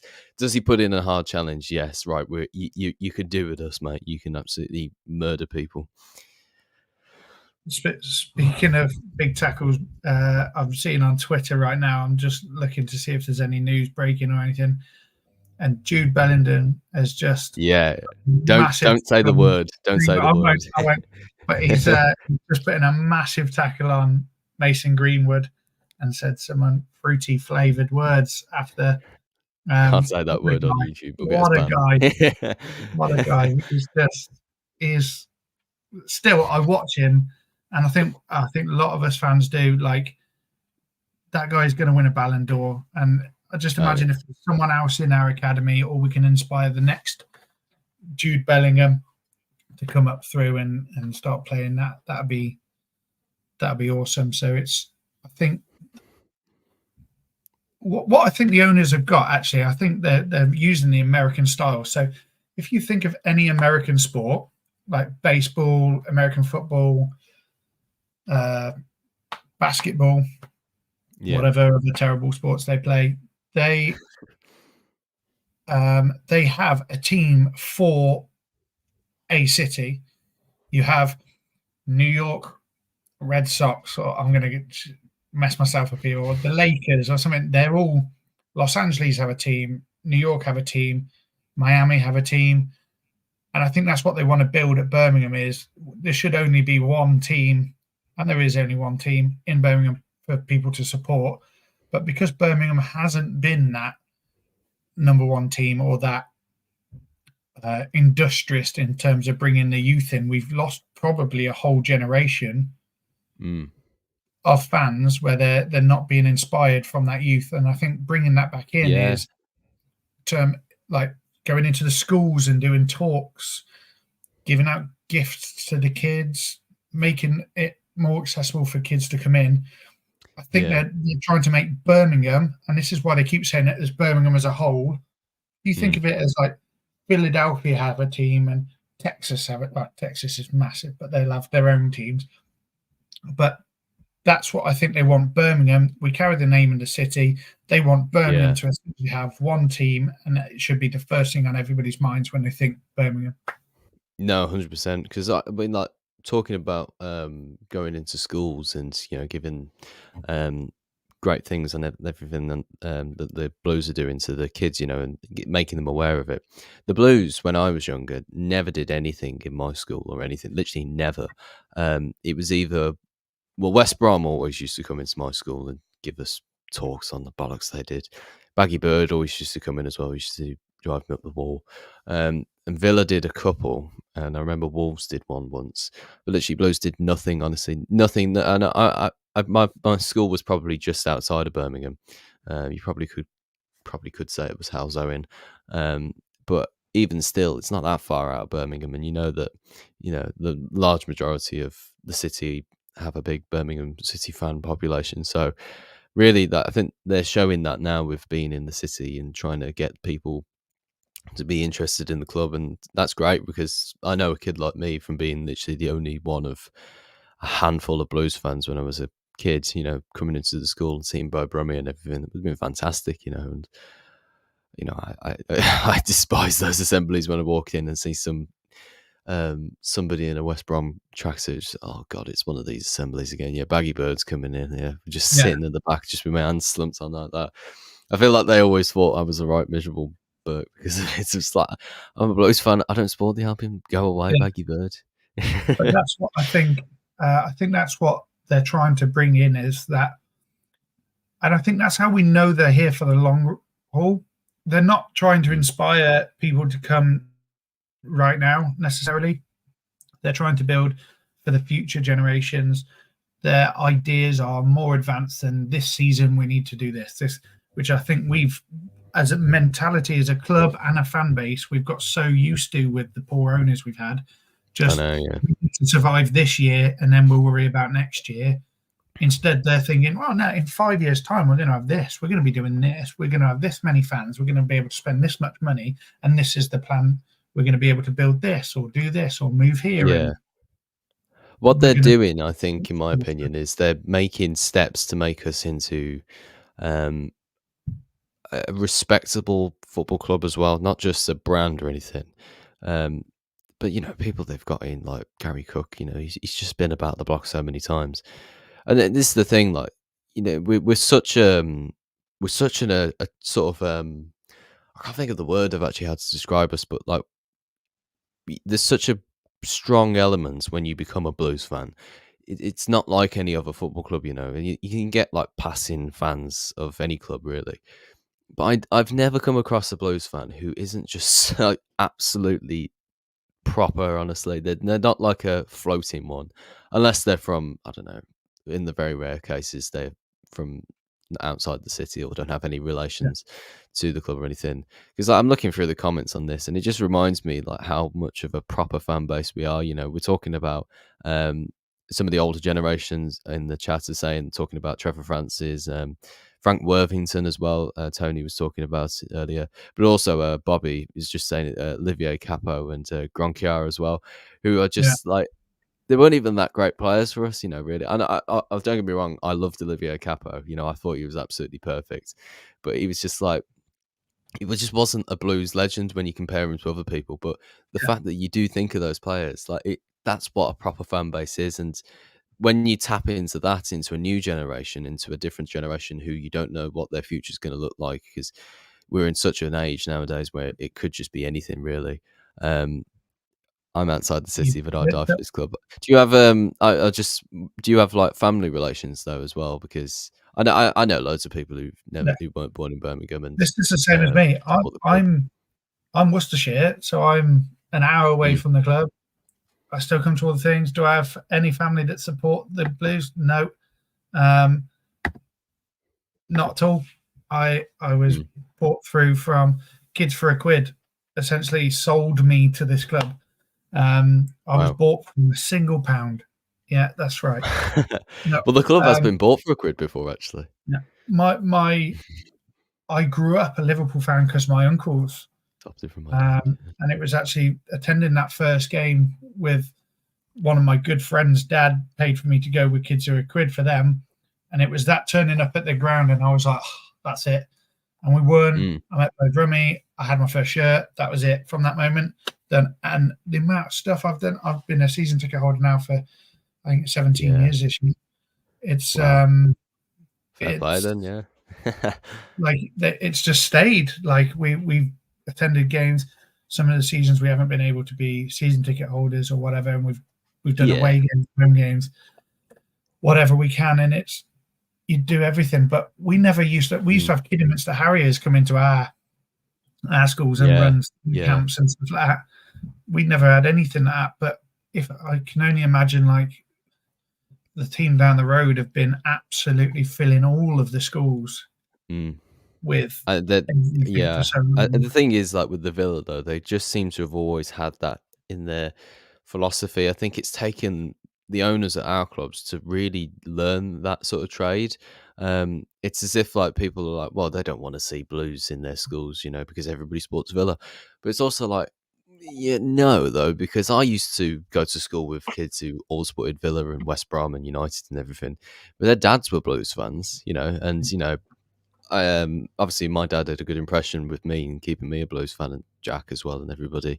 But like some people, you know, they can't, you know, and when they get those things in, when they get Villa people coming into their schools and reaffirming that, it's like, no, come on, you should be Blues fan, honestly. Like I remember one kid in my school, his dad was like a proper big Blues fan as well, and he still is. But he his son, my mate, he supported West Brom, and I just thought, like, No, that's not right. You should support the Blues. It just doesn't make any sense." But because West Brom are always in the schools, then he just supported West Brom. You know, that was the way Yeah, about it, and I think they're learning that now because you know kids are, you know, like if their dad's a Blues fan and they support the Villa for whatever horrible reason, you know, then obviously with Blues going into the school more often, they go, "Oh yeah, I probably should support the Blues," you know. yeah. But And that's all my what it mates should be will like. support them, so no good Yeah. dad would let their kids support the VAR. That's absolutely Well, correct.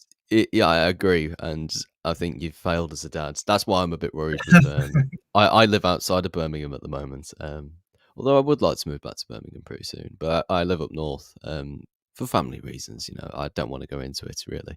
But yeah, it's the problem is with if I have kids of my own, then I'm a bit worried about if they support Man City because obviously I live much closer to City's ground than I do with fucking Blues, but they are Blues fans. I'm gonna absolutely make it my mission so that they don't have to support a better team than my current team. My sister's husband is a Villa fan, and both of her Mm. kids both wore Birmingham City because of me um, before they wore anything Aston Villa. And I'll always have that. They're Villa fans now, but they'll always be in Birmingham City first because Yeah, that's the way. yeah. And I've always got that over them now.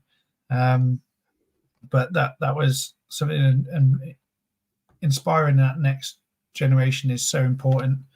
Mm. I Um, mean, like, again, through the people in the chat and everything, they're all saying, look, where they're from and their opinions if they had a Villa fan for a son, you know. But this is the community that the new owners are tapping into, you know, because, you know, we might not go to every game and sometimes it is hard. Like I was saying earlier, you know, it's an expensive hobby going to the football, you know, because you got to take into consideration as well the travel money. You got to take into consideration food and drink money, the tickets themselves. You know, it's a very expensive hobby, and going away is even worse, particularly if you're going to fucking Leeds. Honestly, like this, yeah, just it's so much that you have to calculate into. But or if Norwich you or still, somewhere like that. Just yeah, like if you're still a Blues fan though, like watching it from at home, you know, watching it on Blues TV, they still should be invested in you. And previously, like in lockdown, when we were obviously restricted to watching it on Blues TV, you know, we weren't as connected to the club. But I imagine like a lot of Blues fans would have looked at that and think, "Ah, am I going to go back? You know, it's probably not going to be a very interesting time to go back to the Blues or anything." So they lost a bit of a fan base in order for those people to show up and everything. But yeah, that's what they're capitalizing on now. And even if they don't come to every single game, then they're still going to be massively invested in the club. And seeing all of it in the chat is absolutely fantastic to see. it's we put through some hard times, and I think a lot of clubs fans would have given up, would Oh, have 100%. Yeah. absolutely given up. And we struggled our way through watching Blues TV because it was awful. The content on there, Yeah. the streaming quality, the sound was quality. I think I watched like 4 games with no sound at all, even though there was Yes. meant to be commentary. But you still watch it, and I'd made a little Exactly. game, and just we turn up, we objectify ourselves for these stupid clubs sometimes, but none of us would change it. That's what we are, and that's what we need to do. And if we can inspire the next lot, then let's bring it on. Let's do it. Let's do everything we can to help. So that's to come. Back to the transfer window. We've got 45 minutes left. Are we thinking anybody's coming in? Is there going to be anything that's going to... I'm just refreshing my thing. Blue's better. Have something to talk about. I think if we're talking on like transfers and everything, I think we can possibly look at the future of the club really in terms of signings, really, because again, going on the owners really and talking about how things have changed and everything, it does look like a closed window now. I would be very upset if anybody's leaving at this late in the window. But I mentioned this a couple of weeks ago, actually, with Jordan James. He, I believe, should have a deadline in terms of the way that he is allowed to leave the club. So if it's 20 days before before the end of the window, you can have time to prepare to get in a new backup. But yeah, I don't think anybody's leaving at this point, and I'm glad, because replacing people at this time is not good. But some late recruitments, though, however, that would be great, you know. Speaking of late recruitments, let's go with Eddie. Eddie, I love your vlogs, but who would be your dream signing, Tommy?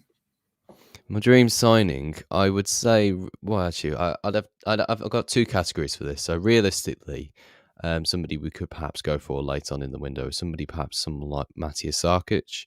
I would love to see him back at the club. I think he's got unfinished business with us. He ended on a bit of a disappointing end. Obviously, he got injured. But my proper dream signing, again with a hint of reality, which I don't think we could really say no to in the summer, would be Che Adams. I think, you know, that's the one. I think, again, unfinished business with us. You know, he left us for Southampton. It's not worked out there. Yes, he's not been in great form over the last few years, and it's a risk, perhaps. You know, we're taking a chance on a player who was once very good for us. But as well, if he suddenly comes back and he's the same old Che, we could be onto business there. That's what I mean. Because, like, if we get, and this is what I mean, like when I was talking about strikers and goalkeepers, it's a risky business because they've got to be so efficient. But when they are quality. And Matthias Sarkic and Che Adams, on their day, they are easily some of the best players in the Championship, you know, if not the best, really. If Che Adams comes back and does exactly the same thing that he did in that 18-19 season, then I will, no doubt, he will be the best striker in the Championship, bar none. You know, and with the team that he's got around him, if you know Ethan Laird and people like that, Miyoshi, the team we have right now is better than that team that he was in. Yeah, because Miyoshi, I would rate over Jota. I would have Ruddy over Lee Camp, even though I, hail the god that is Lee Camp. But yeah. But the back line is so much stronger than Morrison and Dean and Roberts. You know, we've now got players like Sanderson, who I would have taken, for years on end. But like, that's the thing. Roberts. Yeah, well, just like you improve on those tiny little things here and there, and you bring in like a big, powerful striker like Che Adams, who could just push through again. I don't know. Maybe I'm getting carried away by it, but yeah, I'd go Matthias Sarkic, a late push maybe, and suddenly try and go for him. Because it'd be a great replacement as well. But also Adams in the summer, I think would be my other one signings that I would put to that would be Austin Trusty. I loved him in a blue shirt, and I was so gutted that we didn't pursue that as a full-time thing. And again, I think the football skills he's got, he fits straight in with this team, and he can bring us what we need from the back lines. I would add that in as my my third choice. But I agree with you, Sarkic. That guy was just awesome. I was gutted when he got injured, and then seeing him come available, I thought surely. And then it might be, yeah. But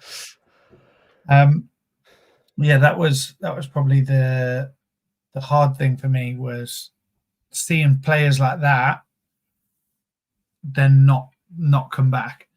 And I think hopefully under this new ownership, we won't have that problem. I think if we've got someone and we've had them on this trial of a loan,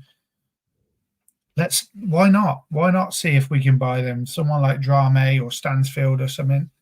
And if we are having to sell JJ in the summer, let's reinvest his money, and I think they will, straight into players. And I don't think they'll want the stigma that they're keeping the money, like the owners. So if we get 22 million for JJ, I think we'll get a full 22 million pound budget to go. I just read 22 million because of that comment, but I think they'll, whatever they get for him, they'll spend that money plus a little bit more just to show like it's being reinvested and going into what it is.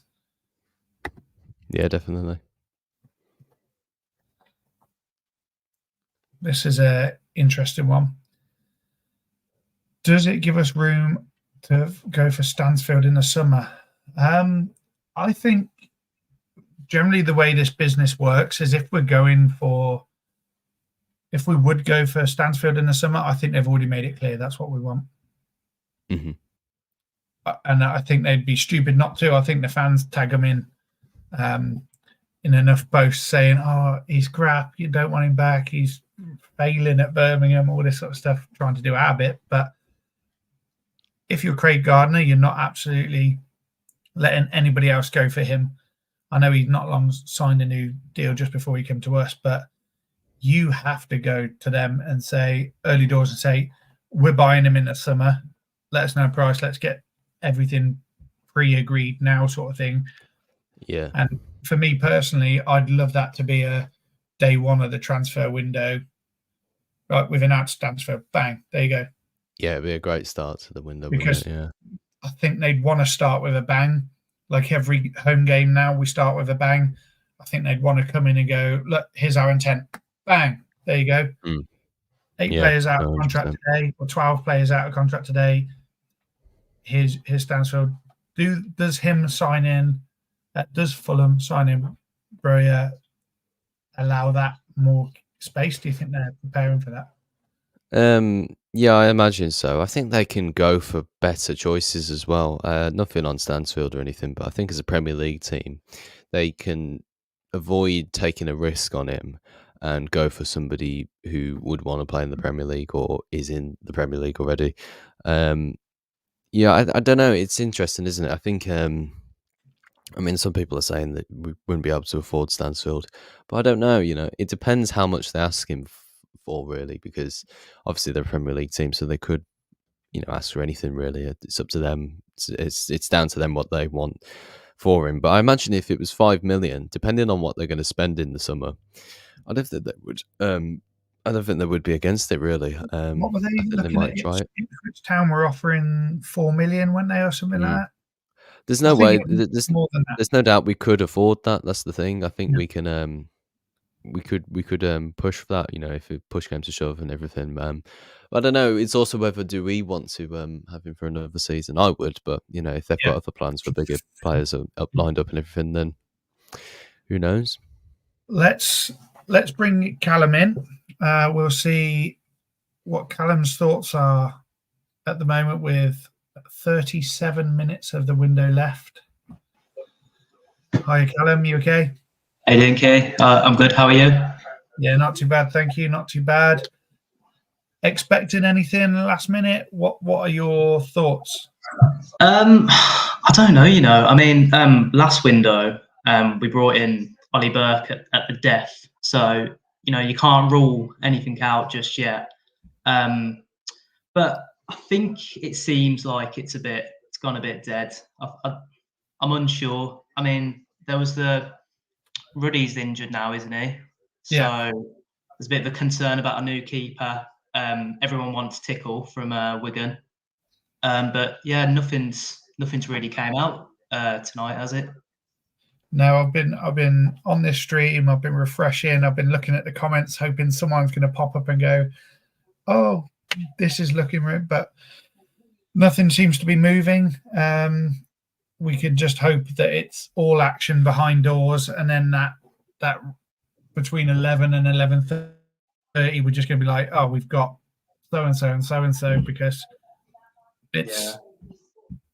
I mean, it's still been a good window, in my opinion. Yeah. I feel like Tony's obviously come in start of the month, and you know, last time I spoke to you, we was on about our midfield not playing the way Moby wants, and Moby's come in and got three midfielders. So I'm pretty happy with the three lads we've got in. I think Pritchard's going to be a really, really good signing for us. I feel like we kind of missed sort of character in our team. So I feel like he could bring a lot going forward. Personally, I've not seen much of Dozzle.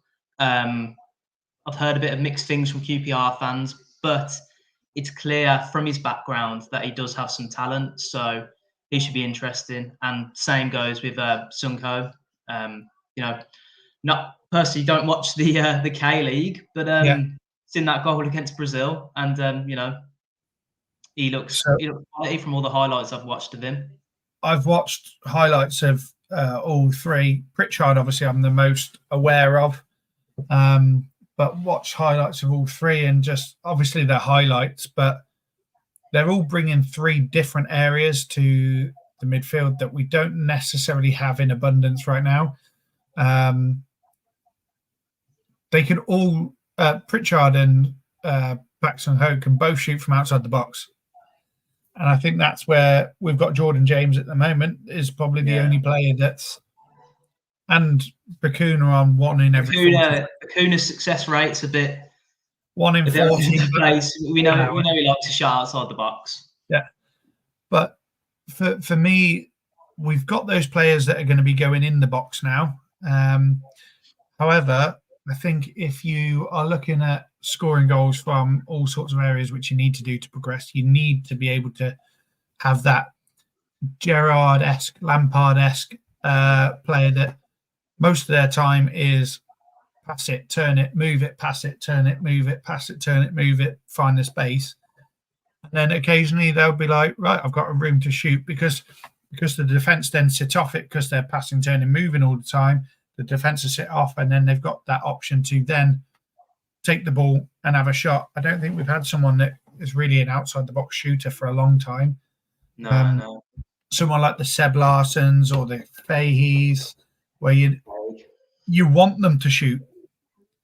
You know, they're not like Fabrice Mwamba, for example. Every time he got the ball, we said, don't shoot, sort of thing. But we've had people that are good technically, but then not getting that opportunity to shoot from outside the box, and I think we need to add that in as well. Yeah, I think that's what we've got in the what we've brought in. So yeah, I'm happy with the window that we've got. I don't think we've really lost anybody of any significance, importance. We've lost a few of the youth players and stuff, but yeah, that's the future. We can worry about that in the future. Question going forward though, Callum, let's have a look at this this question. If you were to get £20 million for Jordan James, would you go for two £10 million players or 10 £2 million players? That is a really tough question. If one of the £10 million players were to be Jay Stansfield, then 100%. £10 million in the Championship at the moment. I feel Leicester got Harry Winks for about 10 million.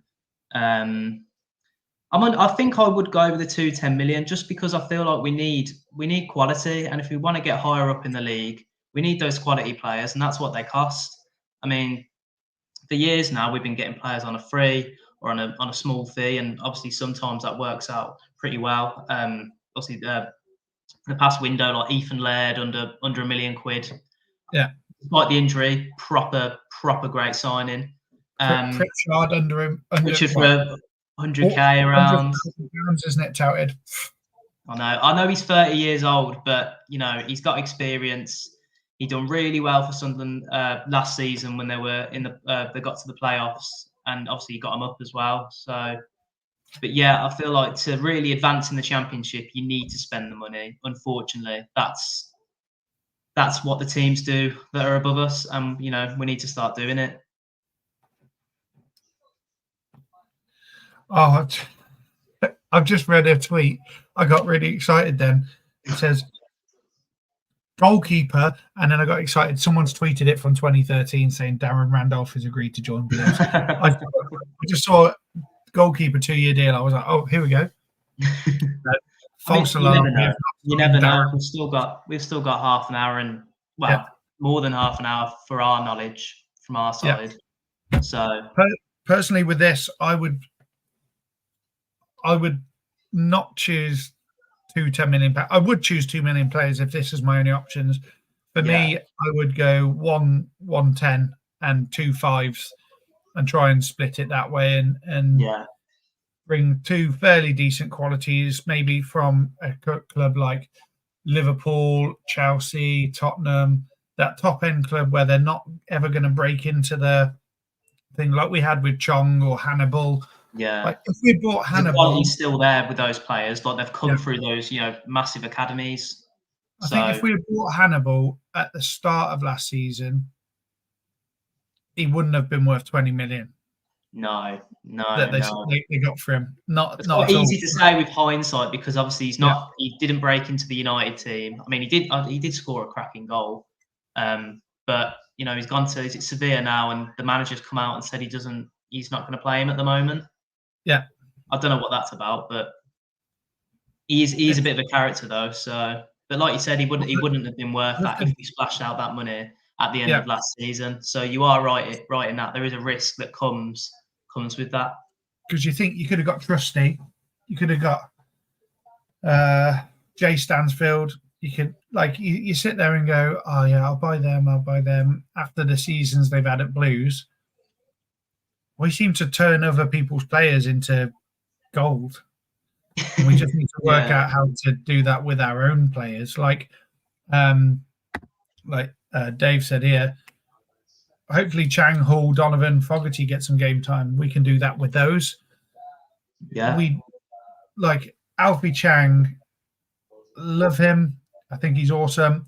George Hall, love him, but made of nothing as well.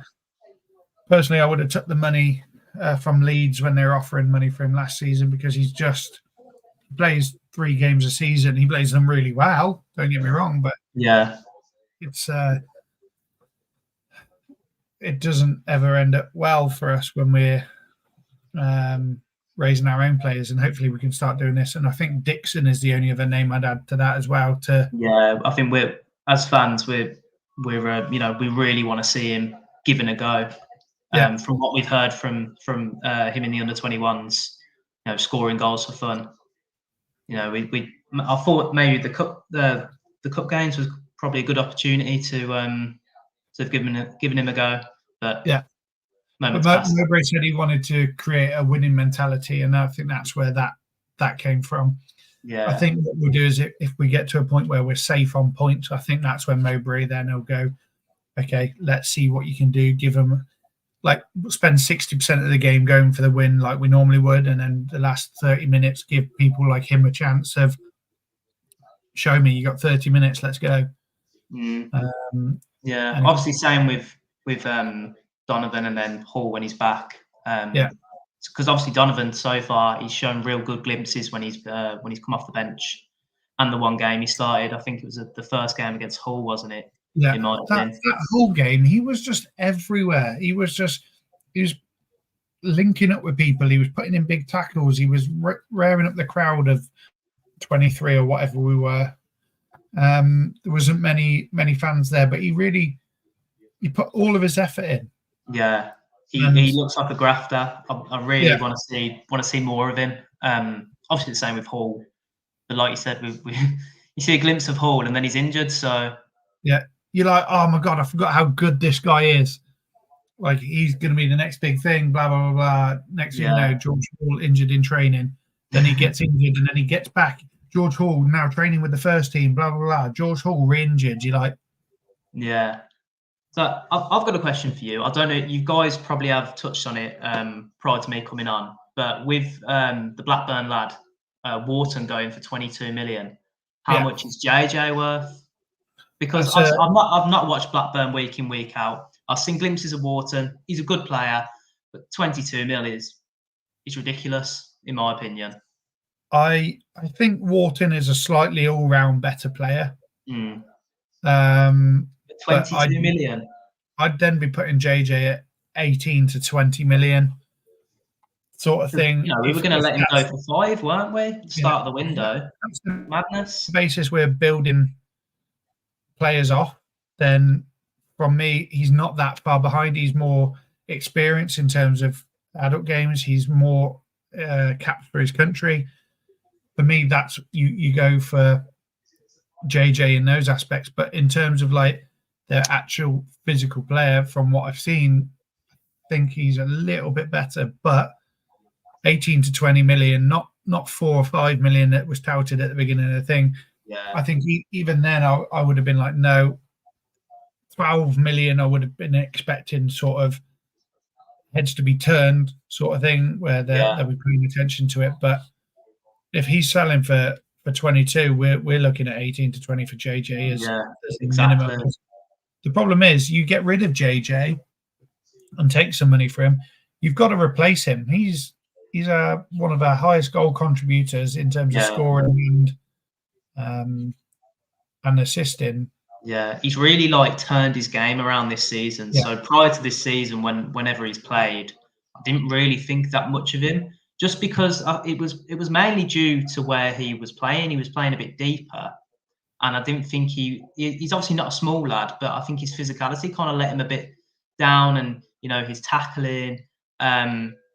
But this season, when he's kind of got onto the pitch and he's allowed to play that advanced role, and like you said, scoring from outside the area, he's done a few times. He's been incredible. Yeah, and that's what we've needed, because you see he's having the shots from outside the area and we're scoring. So I think that'd be good. Lots and lots of people are saying, is there any more transfers? Is there no more in then? I wouldn't be surprised if there was something else, but I think if it was to be anything, it'd be a goalie or making one of our loans a permanent. I don't think anything shock is going to come, but we don't know. Is the answer. We're sat in the exact same situation as you guys are. Yeah, we've got contacts inside the club, but with this sort of stuff, it's all very much a last minute deal anyway. Yeah, and we find out at the same time as you guys, really. So we're just sat here hoping for the best, the same as everybody else. Keeper. Is that what you'd go for? Is that the one position you'd say? If Ruddy is injured for a significant amount of time, then it would be a keeper. I don't trust Etheridge, and also if we was to, you know, I know we can't spend much money, but if we was to get a decent keeper in that is going to be our number one next season, then 100% I'd want a keeper, because I feel like at the moment we're pretty much okay squad depth wise, maybe not up top, but you know, if Stansfield was injured, I know we don't want to play them there every game, but we still have Hogan and we still have Duke. So wingers were sorted. Midfielders were definitely sorted now. And I know I think Standerson's injured, isn't he? We've got Bielik, who's now been suddenly turned into the centre back. He's taken a knock. He hasn't said he's injured. He just said he's taken a knock. So we don't know if he's going to miss the game or if he'll just be playing 30 minutes or something. Yeah, we don't know that. I mean, you've got Bielik now as a centre back, and you know, Iwu, Long. Unfortunately, Roberts is also an option. But yeah, I feel like we've got good cover everywhere else. If Ruddy's injured, we really need a keeper. This comment here, we need a player like Hannibal or Savage to get the fans on board. I loved both of these players, and like I said, Savage was one of my favourite players growing up. Kieften Bowd, exact same. Bowd, yeah. 3 minutes into a game, he'll be on a yellow card, and he spends the rest of the time, and you all get, every time he runs at the play, you're like, nah. A few moments like that with Sunjic this season. I think Sunjic has calmed down a lot. When he first came in, before he went out on loan, he was very much like that. He'd just fly into tackles 5 minutes after they passed the ball. I think he's calmed down, controlled, and he even said in that interview, he's like, if I'm being played right, I know what I'm doing. Yeah. And he's played some great football and some passing, and he's definitely improved after his loan he had away. Someone like that, I'd love someone like that. Yeah, the 12th man counts. It does. And someone like that really does bring us in. Barry Ferguson.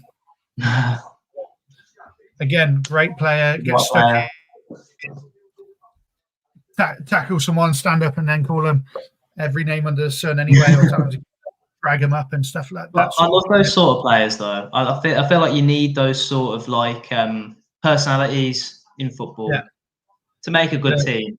Just that hard ass tackle. You literally just crunched him, and then you like get up. And the fans are like, yeah. That's it. Yeah, that's really gets the fans on board. So, but sorry, Keith, carry on. No, you go, mate. I've talked. I was about to say on the topic of midfielders, how do you think we're going to set up now with our three new signings? I know Mowbray said Sunko isn't going to start necessarily on Saturday against the Albion, but he is going to come on and get some minutes. That's an interesting question. How do I think we'll set up? I think we'll go for it. Yeah. Rather than. But like, who do you think that midfield three is going to be? Essentially, who's going to play the 10? Who's going to, the 8 and the 6, or the two holders? It's difficult with injuries, isn't it? I think I'd keep Bielik in defence. Yeah. And then who would I put in the midfield? Dembele, absolutely. Yeah. Miyoshi. But Miyoshi on the wing or Miyoshi in the middle, because he can play both. Central. Yeah. Yeah. I do like him there. And then I think you actually go. I'd do 4-1-4-1. I think I'd do. Do you reckon he's going to trust Pritchard straight away? Because obviously Pritchard can play on the left, he can play in the middle. I think they'll put him in the middle with Sunjic actually, and then put Miyoshi in front, Dembele, and Nicholson. That means Miyoshi's at front. It's really hard to imagine, isn't it? We've got so many players. With the new lads now, it's so I don't know how it's going to set up, because is he still going to trust? Is he still going to have Sunjic in there? Maybe Bakuna as well. But I don't know how it's going to set up. People in the comments, what are people's thoughts? Let's see what people go with. What would your front midfield and front be? And bearing in mind, we've got no Drame, Sanderson, Duke, Bakuna. It's going to be a little bit difficult. Laird for me would start in defence. I think he has to start because he was unreal in that first half against Leicester. Laird, and then the other side I would have Laird, Bielik. We haven't got Sanderson, so who would I stick in the back? You go Iwu or Long. Definitely not Mark Roberts after he came on. I'd have Long, Bielik, Laird, and then I'd have midfield's tough, isn't it? Yeah, I don't know how he's going to set up. Maybe we'll start with James. Who knows? I think Sunjic is in there because he said in his interview earlier that he's the first person he's putting on his team, pretty much. Yeah, which is interesting. So I think Sunjic will get a new contract in the summer if he's happy to take a pay cut. It's a difficult one, isn't it? That front lineup. Let's see what people are saying. Centre forwards and a few in far between gone. What would you do, Callum? I think I know what my front four would be from after all the games under Mowbray so far. I'd go Stansfield up top. I'd go Dembele on the left. then I'd go Miyoshi on the right, and I feel like I'd go Pritchard in the middle. But it's that midfield too that's Pritchard or James. I'm unsure. He's got a lot on for selection at the moment. I don't think Pritchard comes straight into the team over James. Well, the thing is, James can play further back as well. So if Pritchard was to play further forward, you'd have probably James with maybe Sunjic. But then the way James has been playing in that slightly forward role, I'd keep him. It's hard. It is hard. That's what he wants, though. He wants to make it hard. He wants it. Sunjic did receive 5 red cards in one season for Berlin. Yeah, I mean, the guy's a beast when it comes to tackling. We can't forget we've got George Hall coming back into that midfield, and it's loaded. Yeah, I'm just looking at the players we got out and the players we got coming back. George Hall's back in training, so he may get 20, 30 minutes. Yeah. Ned, he said, is potentially back in from the start. That midfield is missing Bakuna, which I struggle to find a place for Bakuna right now. I don't really know what his best position is this season, just because he's played everywhere and he's played mostly pretty well wherever he's played. I'm unsure myself. I don't know what his best position is, because he can just bring out that Hollywood pass, but it takes a good few attempts and he can lose the ball in silly positions. So like if you have him a bit deeper, it's like you might lose the ball. But then he's on the goals and assists this season, so he is good going forward. Stansfield, Dembele, Pritchard, Miyoshi, Sunjic and Dozzle, Laird, Bielik, Long, Buchanan. Yeah, so that's what I said, minus Dozzle for James. Yeah, that's strong. I wouldn't change that back four there. I don't think you can, especially with Drame being out and Sanderson. I don't mind Iwu, but I think he's definitely not a right back. I feel like he's been pretty solid when he's played centre back. Like in that first half, he was good as a centre back, in my opinion. Yeah. But whenever he's played right back, his distribution's pretty bad. He gets caught out. Yeah, he's not a right back. But yeah, I feel like that's pretty much bang on that lineup, really, minus added in potentially James somewhere. Like you said, maybe for Pritchard, just because Pritchard's only come today. So I feel like that's going to be pretty similar to what's going to be on Saturday. This BCSA Ireland team, this is great. We've been overrunning the midfield for so long. Yeah. And I can't remember how many times I've read it on Twitter or Facebook and been to the games and seen it myself. And the midfield has struggled for a long time. We've not been very mobile passing through, and we've been overrun a lot. I think having that depth in midfield now allows us to potentially change 3 of those midfielders and bring it into a completely different thing. So you're replacing... you replace Miyoshi with someone like Pritchard if you have got him in the middle, or if you're playing James, you bring in Dozzle. Like you got that flexibility where you're like, okay, I'll take them out because they're looking a bit leggy. Let's put them in. Well, that's what we've always, we've missed since we've been in the Championship. Bringing on quality from the bench. Very evident against Leicester on Saturday, but Leicester at halftime did bring on 3 first-team players who are unreal and not Championship quality at all. So that is really the difference. So, like you said, hopefully, quality we've got coming off the bench is going to be unreal. Prediction for Baggage, chaps. Tough, but I think we'll get at least a point. We see, obviously, the past few years, we seem to turn up against the Baggies. The Hogan hat-trick last season. There's no reason we can't go there and get 3 points. What do you say? Do you think you play Hogan for the sake of his confidence. He knows he can score there. And do you remember? Right, I'm gonna say something absolutely outrageous now, and I'm gonna get a bit of grief from the thing. Gabby Ogbonnor was awful 99% of the year. Right, he played Blues. He'd always score. Dean Smith made a decision one year. He hadn't played for 6 months, and he brought him in, and he still scored against us. I think this could be Hogan's version of that,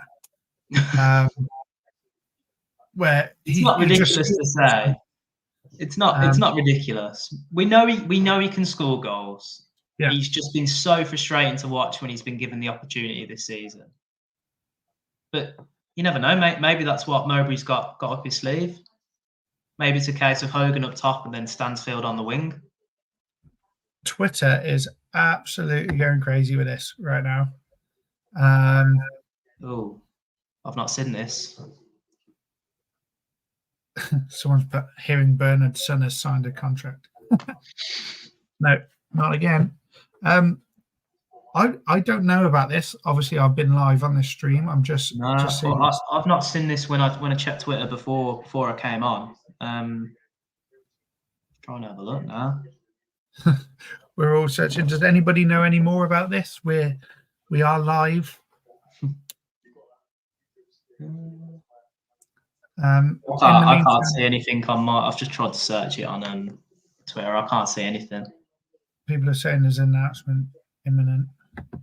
Well, we'll see.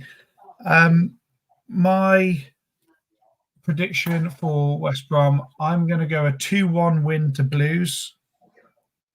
And I think we'll go 2-0 up. And then they'll score, and then we'll sit back again. And then see it out just like against Stoke. And Tony Mowbray will lose his mind again that they've sat back, but a win's a win. Yeah. I'm probably going to go 1-1. I think I'm going to go the opposite to you. I think they score first. Yeah. We come back into the game and get a tough draw against the Baggies, because they are a good side this season. They probably want to come out quite fiery, because they just lost to the Wolves. So yeah, but I think you take advantage of that if you're Tony Mowbray. Oh, yeah. I think you say they're going to come out all guns firing, so we fire our guns first. That's personally how, like, from a boxing point of view, if you know the guy's going to come out swinging, you don't stand there to defend. You stand there to take advantage of his swing. So that's what I'd be doing. I'd be going for the knockout and try and get that early goal and sit them down, shut them up, and let the Blues fans sing loud as we always do. So I think it's going to be a tough game, though. It's going to be a real test so far. If this is true, that's massive, and that's massive for our the social media thing, the engagement thing as well. So for every 20 million social media engagements, we get £100,000. And the last time I checked on that post, it was on 2 million on its own, just that post. Yeah. I mean, you look through all the comments, there's loads of like Korean users on there. I think that they really like some guy. They're all moaning that we copied the BTS symbol. Yeah. 2.9 million views that's got. They've done it so intentionally. That was on purpose. Yeah. They knew it would spark a reaction, and you've just got to commend it. I just hope if we do sign someone else, we pick someone else's fans. Like I saw someone saying we need to do the next one with Taylor Swift or something like that. Yeah, you get a Yankin. Yeah. Yeah.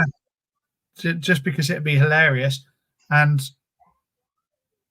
really bringing that out, or really driving that engagement. If you're tagging Taylor Swift and upset her army, we're upsetting fans or armies, they call themselves, but we're Birmingham City. We'll do what we want. And I think if it's creating stupid amount of engagement like that, crack on. do whatever we need to do to I do think that stuff is absolutely brilliant. It's made me laugh the past few days. I think it was fake. No. What, the Bristol City one? Yeah. Ah. Miyoshi, Pritchard, Dembele, Stansfield playing together, ridiculous. Would hate to be playing against them. I would, unless I was a solid midfield, because that's a very attacking lineup, and if you could get through that, but they all press. I don't know what Pritchard's like in terms of pushing and pressing, but he's a Mowbray guy, so I presume he does. Yeah. The one thing I'd say about him in the against Newcastle, and he was probably Sunderland's best player in that game. Yeah. Proper going for it. So I feel like he can bring that. What I love about it is seeing that press from Stansfield and Miyoshi, and they press together as a team, and we're winning the ball so high so many times. That could be fundamental going forward, and that's the way he wants to play. That lineup there, if Pritchard pushes as well, that could be quite fortuitous. And we've shown when we played West Brom in the reverse fixture that putting them under that pressure, they were not handling pressure very well. Let's put it that way. So I think that's what that was a great game. Was you at that one, Kay? Mm-hmm. I was in the safe standing that week because we beat Huddersfield on the Tuesday. I remember 4-1. Yeah, that week is just a huge high. I was in the safe standing for it was the opening game of the safe standing. And so we moved our season tickets down there. And it was crazy in safe standing. I loved it down there, to be fair, but it was really good. And when we scored a goal, I went flying down the stairs. But it was good. I remember it was so good as well to have that keep right on with the lower tilting as well, just feeling it's back. Yeah, I mean it's going to be amazing when it's full again. Like obviously we saw the Wagner announcement yesterday. Should be brilliant. Sunderland at home. I think that guy could tell me to drive off a cliff for the sake of it. I'd be there. Wouldn't think twice. It's just the guy speaks, and he could be telling me stuff I don't even understand, and using words, and I'm like, yeah, okay, I'm in. Yeah, he's very articulate in the way he speaks with his announcements. And what I love is the fact that when people are signing, they're like, yeah, I spoke with so-and-so, and you get the enthusiasm from him, and you're like, oh, okay, so and they're not necessarily speaking to Wagner, but you're getting that same sort of feeling from when Mowbray speaks. He does 13-minute interviews rather than 3-minute interviews. Yeah. And I sit and listen to every minute. I can't remember the last time I told you how many times I've watched the full interview. I would turn. And how many of Rooney's did you watch? All the way through. It took 5 minutes to get through. I mean, I say a lot, but I've been on stream for nearly 2.5 hours. But for me, they were just painful, and he never really said anything in what he was saying. Like, he never got going with what it was like. The thought was here, but it never came out of his mouth. Yeah. And he just used the same stuff over and over again. Here's a question. Hold on. What we got here?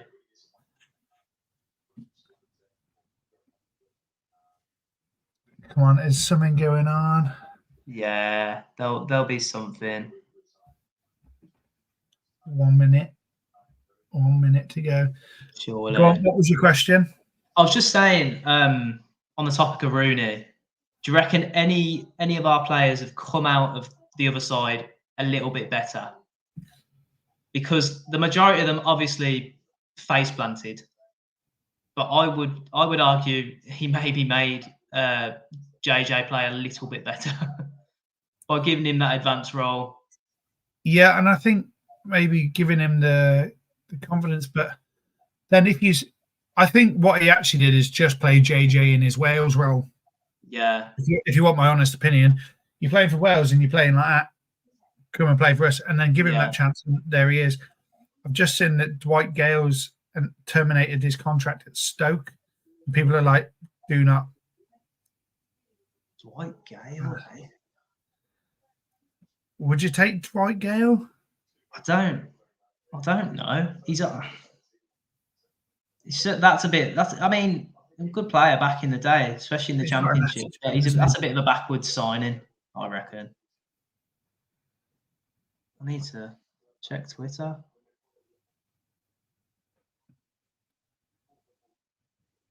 Have you found anything? No.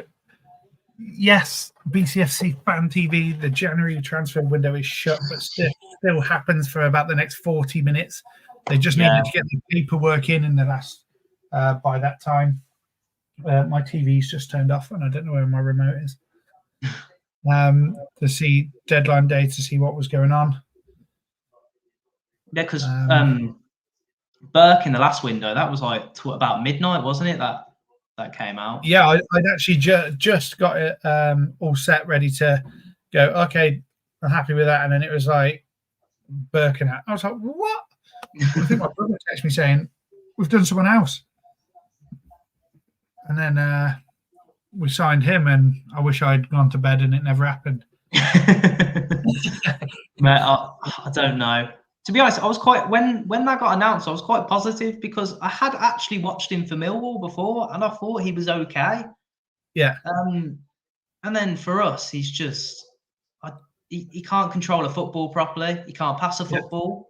I think he's had about one shot on target throughout the whole season. He's fast though. He's fast and he's an aerial presence, which can be useful sometimes. He's good with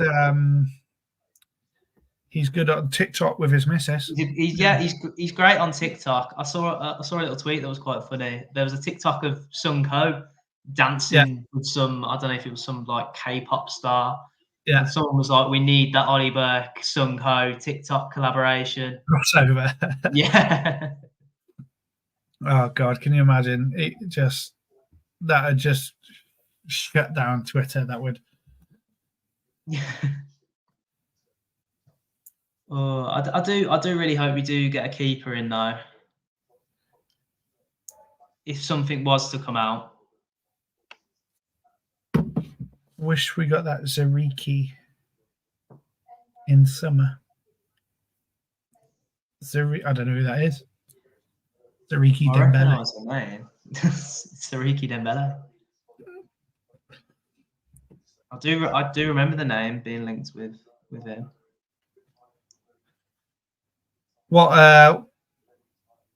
Who would be your dream signing then? My dream signing. I mean, this is going to sound a bit basic because we already own him, but obviously Stansfield. Yeah. Above else, I think I've said it last time I came on. Ethan Ampadu for Leeds is a player. He's in the Championship. He's probably the perfect number 6. Can drop into centre back as well. Can play the ball.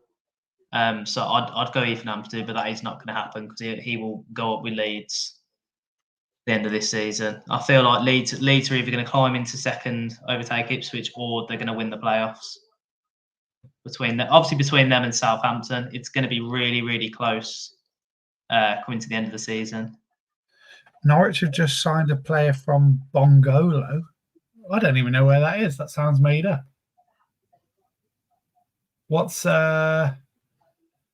So we're past the deadline. We're now just going to start seeing. I'm just sorting my TV back up.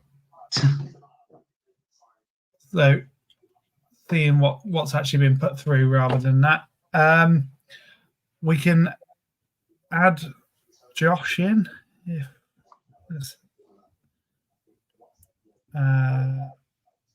One second. I just need to work out how to do this.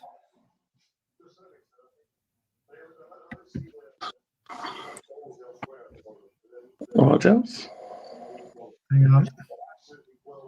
I'm just trying to work out how to add you onto the screen. There you are. Evening. Evening. How are we? What? Good. How are you? Yeah, not too bad. Tired.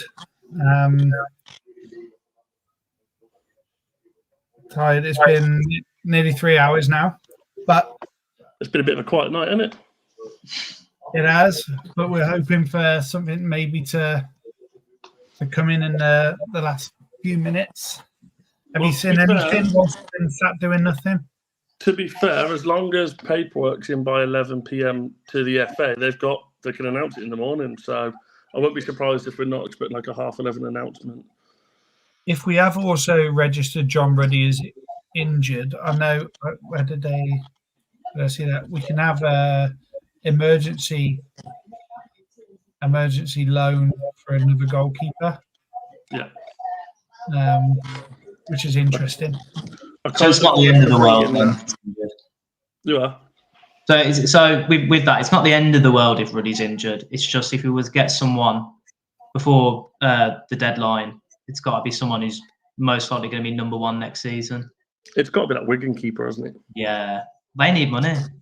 Yeah, they need the money. We need a keeper. Make it happen. I think the guy's got a big future. If you leave him till the summer and no one snapped him up last minute, I think you're looking at he's going to the Premier League in the summer either way. If we can get him now whilst he's still developing and develop him that little bit for the rest of the season, and then Ruddy retire or whatever his plans are at the end of the season, you bring in a number two that's going to spend the last couple of their years of their career just helping him develop a bit further. You got yourself a quality keeper there. Yeah, exactly.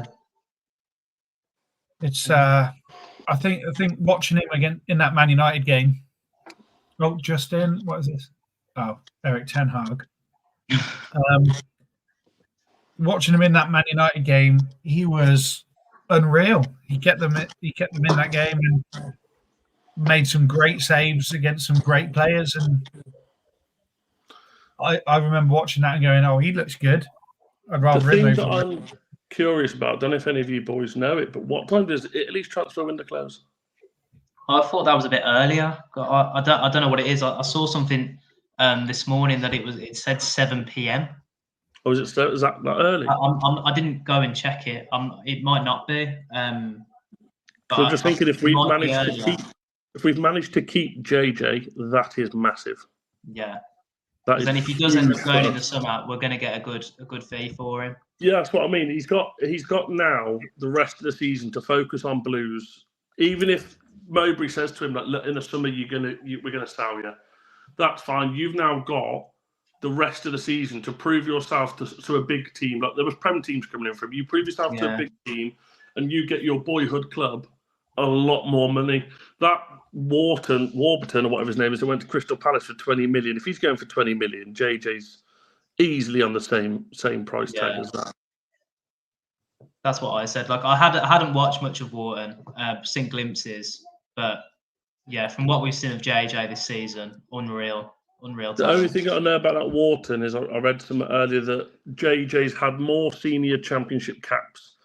JJ's also internationally capped. Yeah, and more goals. So if he's already been internationally capped and this guy's not, and he's going for 20 million, what is someone that's capped for Wales and playing constant football? I do think that Wharton's English though, so he'd have to do a lot to get into the English team in comparison to JJ with Wales. I read something. Apparently, he's not even capped for England under 21s. I don't know if that might be wrong or not. I don't know if someone looks into it, but apparently he's not even capped for England under 21s. Oh. So if you're looking at a player, if that is the case, and he's not capped by England under 21s, you're looking at a player that's capped senior level for your country.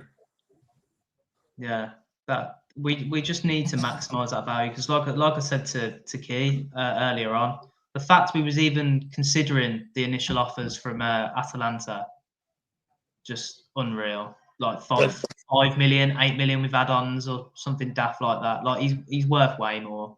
Someone's just put their transfer window closed at 9 p.m. Or was it 9? Yeah. So I knew it was earlier. Massive. French window is also 9 o'clock. German was 5. I've just been searching all these. Mm. It says Italy was 7 p.m. UK time. Germany was shut at 5 p.m. UK time. It's definitely today though, because sometimes they're the following day. Yeah. That wouldn't be ideal, would it? I do think most of them will be today, though. I'm just waiting for someone to, like Blues, to just tweet, "Are we finished yet?" or something stupid like that. Do what they did with Ollie Burke and just send some eyes out, just to make sure people are keeping an eye on things. Proper tease us. Do it properly, or just give up and just say we're done. Thank you for another good Everyone window. go to bed. We've got nothing for you. See, that's the good thing about Blues is I've noticed it the last few years that they tend to announce when they're finished and when there's no more. Like a couple transfer windows ago, we finished our transfer deadline before deadline day. They literally put, I think it was like 12 o'clock midday. They were like, "There's literally going to be nothing from Blues today apart from a few outgoings. Just keep your eyes open." But yeah, but they all sat there still like that. Were they lying? Have we signed everybody? Yeah, apparently Belgium, well, looking at it in front of me, Belgium, Denmark, Germany, France and Italy have all closed. Wigan want £15 million for Tickle. No I think that's such a weird name. When I first saw it, I thought someone's having a wind-up here. His name's not Sam Tickle. And it was around Christmas, and I thought, they're making like Santa jokes or something. And then I literally Googled him, and I was like, oh my God, he's actually his name. But... Well, Mr. Tickle notoriously has really big arms. The other thing that got me curious, I don't know who posted it. Obviously, we all know about Rob Plaster and the Playster, whatever his surname is, and the gift guy. You tagged me yesterday, Kieran, in the Mr. Men thing. Yeah. The only one that would probably be big that weren't on there was Mr. Tickle. So I wonder if Blues maybe look at something like that, maybe if they're going to announce him. What, a Mr. Tickle? Mr. Men characters. Basically, what this was someone on Twitter has posted a thread of Blues players as Mr. Men characters. So you had like Mr. Bump was Ethan Laird because he's always injured, and can't remember any of the others. Mr. Strong was Jude, and then someone underneath commented saying, "If Hogan isn't Mr. Sitter, we've missed something." I was like, "That's a goat comment. That is. That's great. Nothing tops American Man and his claims." Oh, yeah, God. He's funny, man. Ronnie's just put it in the comment that kid from Blackburn's made 6 caps for England under 16s. But that's not under 21s or senior level. Sorry, but JJ's made, 7 caps for Wales senior squad? I think Duzzle's been in the England under 16s.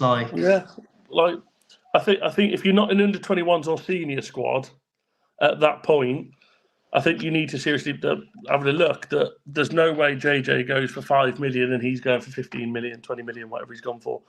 I think keeping hold of JJ, like I said, that's massive for the window.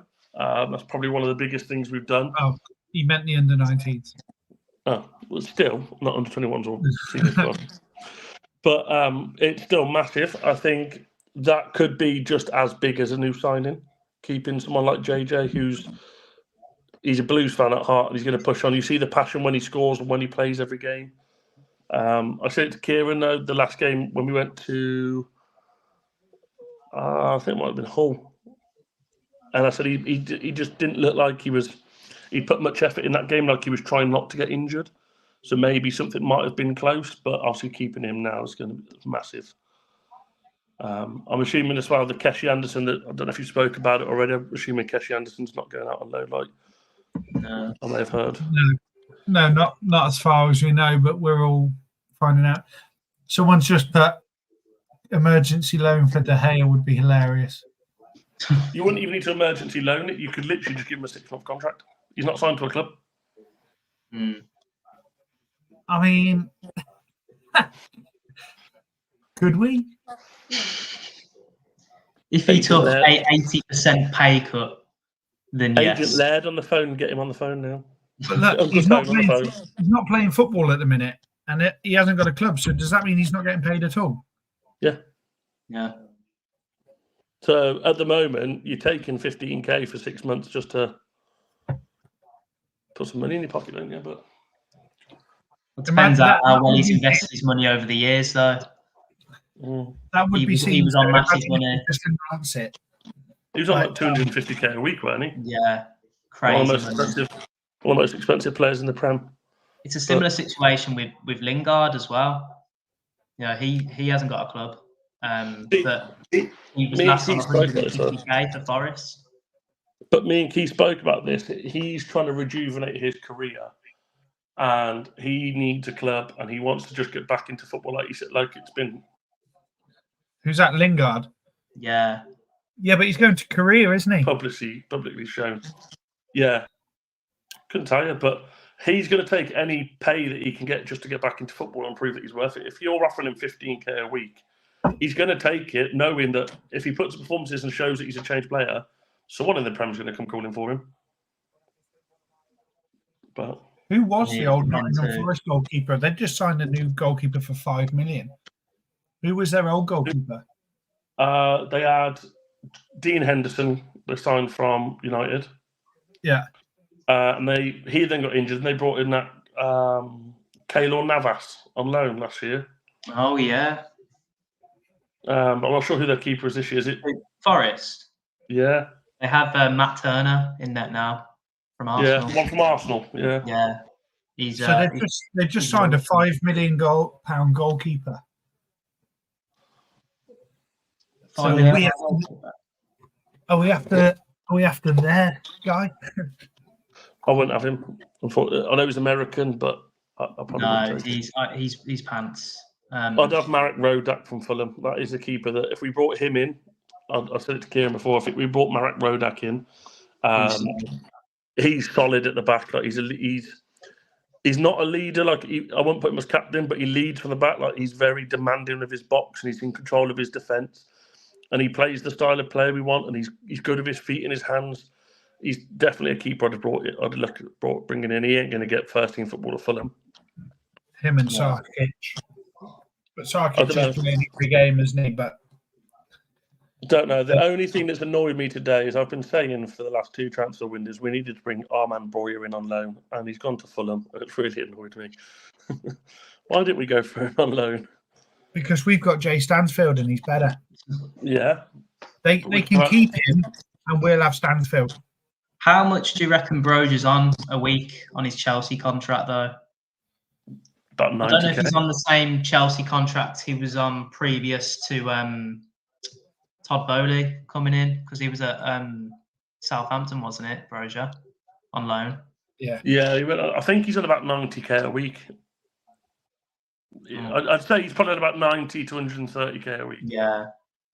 So, but Chelsea, again, it's another American businessman to businessman. If they're going to send him over, they're going to do some kind of deal where Chelsea can still pay his wage. Yeah, or they'd pay like 60% or 70% or whatever. We'll pay 20k, you pay the rest. Yeah, sound.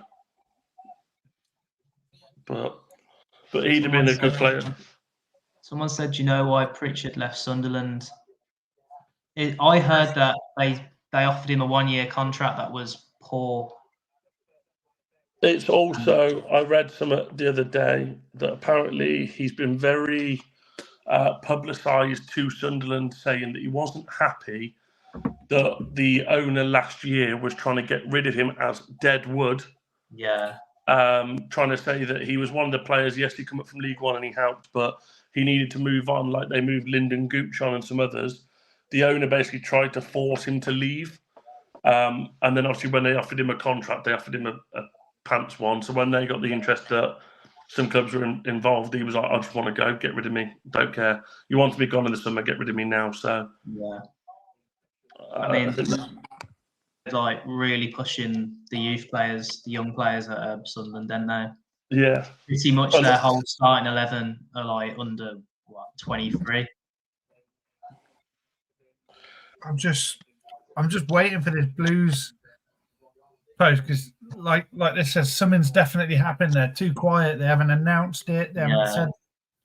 Ronnie's just put Moore has signed for Ipswich. He is one to watch. Is that Kiefer Moore's gone to Ipswich? Kiefer Moore, yeah. So I've been out. I haven't kept up with any transfers all night. Like that is a great signing. It's just been loads of stuff. But I did That's see a great signing for Ipswich, though. Like that is a serious signing for a playoff push. Someone's just put, are we still in for Raul Jimenez and those 15 other players that we were going to sign? I saw someone put the other day, there was like, he may have been a shit manager, but can we sign Wayne Rooney for 6 months up front? And I was like, imagine if he just come back and was like, oh, no. That's a player. He'd still get more goals than Hogan. That is a guarantee.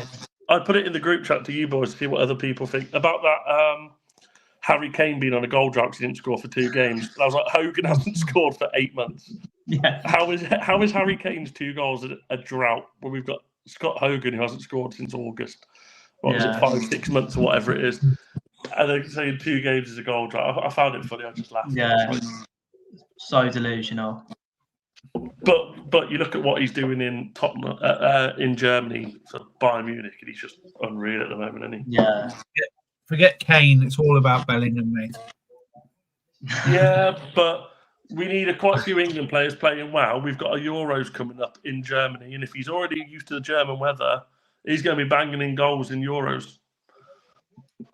So supplied by Bellingham. Yeah.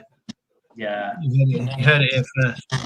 He's having a season of his career, and Bellingham at the moment. He's just unreal. We can't say the words, but did you see what he did to Mason Greenwood? Yeah. Mate, he takes him out and then gets up and he calls him some stuff that we can't say. But something that he got accused of. Yeah. Oh, okay. Yeah. What a guy. And it's just would though, wouldn't you? That's why Jude's brilliant. He's like such a relatable guy. Like, did you see the video of him? Did you see the video of him talking to the officials after the Real Madrid game the other day? And the referee, he turns around to the referee, he's like, "That's a foul." And the referee's like, "Yeah, I totally agree with you." And he's like, "But I don't get fucking free kicks from you agreeing with me, do I?" And he's like calling him all sorts of names. And I was like, "You can't take the brummie out of the lab." He's going mad at this referee, and the referee's like, "I totally agree, it was a foul." And he's like, "Well, why didn't you give it then?" But he ain't scared to step up to a referee and say something. I think that's the kind of attitude some of our players need. Yeah, 100%. We were saying earlier, Josh, that we need some of that, like Savage and Barry Ferguson. Yeah, Ferguson. Yeah. Ferguson was such a quality player for winding people up in the middle of that park. And Bowyer was good for the same thing. Yeah. Savage I think he not only wound up Blues fans and Blues players and the other team, he just wound up everyone on the pitch and the referees. Even the refs. The refs hated him, didn't they? Like there's an interview where there's him and it's the bold referee, Howard Webb, doing an interview, and Howard Webb turns around to him and goes, "Mate, when you played, I absolutely hated refereeing you because you were such a wind-up and you were so arrogant." He was like, "You were horrible," but then you'd see you in the changing rooms 10 minutes after the game and you were the loveliest person ever. He was like, "But on the pitch, you were horrible." And Savage was like, "That's the kind of player I am there. Like, you've got to be that if you're going to be that kind of tough centre mid kind of player." Yeah. Who's the closest to that in this current Blues team? You reckon? Sunjic all day long. Sunjic? Yeah. What about Bakuna when he's playing centre mid? No, I don't think he's got the attitude to wind people at like skills like Dembele does. But Sunjic has got the point where, like Hannibal did last year, where he'll go in for a tackle and he ain't scared to say something as he's walking away. Or he'll make a tackle and celebrate in front over the person. Like Sunjic is that kind of person that you play against and you just think, "What a tosser." But when he's on your team, you start to go down. Can we injure Everidge? Just off this basis, we need to. Why do you have to injure Everidge to get an emergency goalkeeper? Actually, we haven't got any backups. Oh no, we haven't. We've got a playable goalkeeper, haven't we? What's his name? Got sent off. Brad Mayer. Yeah. But is he actually signed to the first team? Because as far as I'm aware, he can only be in the first team for cup games. Oh. And G-Cock's been terminated his contract, haven't they? So yeah, I think Brad Mayo, he's an under-21, so that he makes him eligible for the starting 11 for cup games, but he hasn't actually got a contract to be in the first team. So it means at the moment all we've got is Neil Everidge as a first-team goalkeeper. Yeah. So it means we would be able to open that option for an emergency loan, as far as I'm aware. What do you reckon about Josh Andrews leaving, Baby Zigic? Do you think it was the right idea? Yeah, we spoke about him. I don't think he now fits the format that Tony Mowbray want to play. I think that big striker is not needed. No. I think he's at a position now where he could go to a League One team or League Two team and play regular football, I think, and he's got that chance now. Where's he gone? Gillingham? I don't know. Pretty sure he's gone to left and that was it.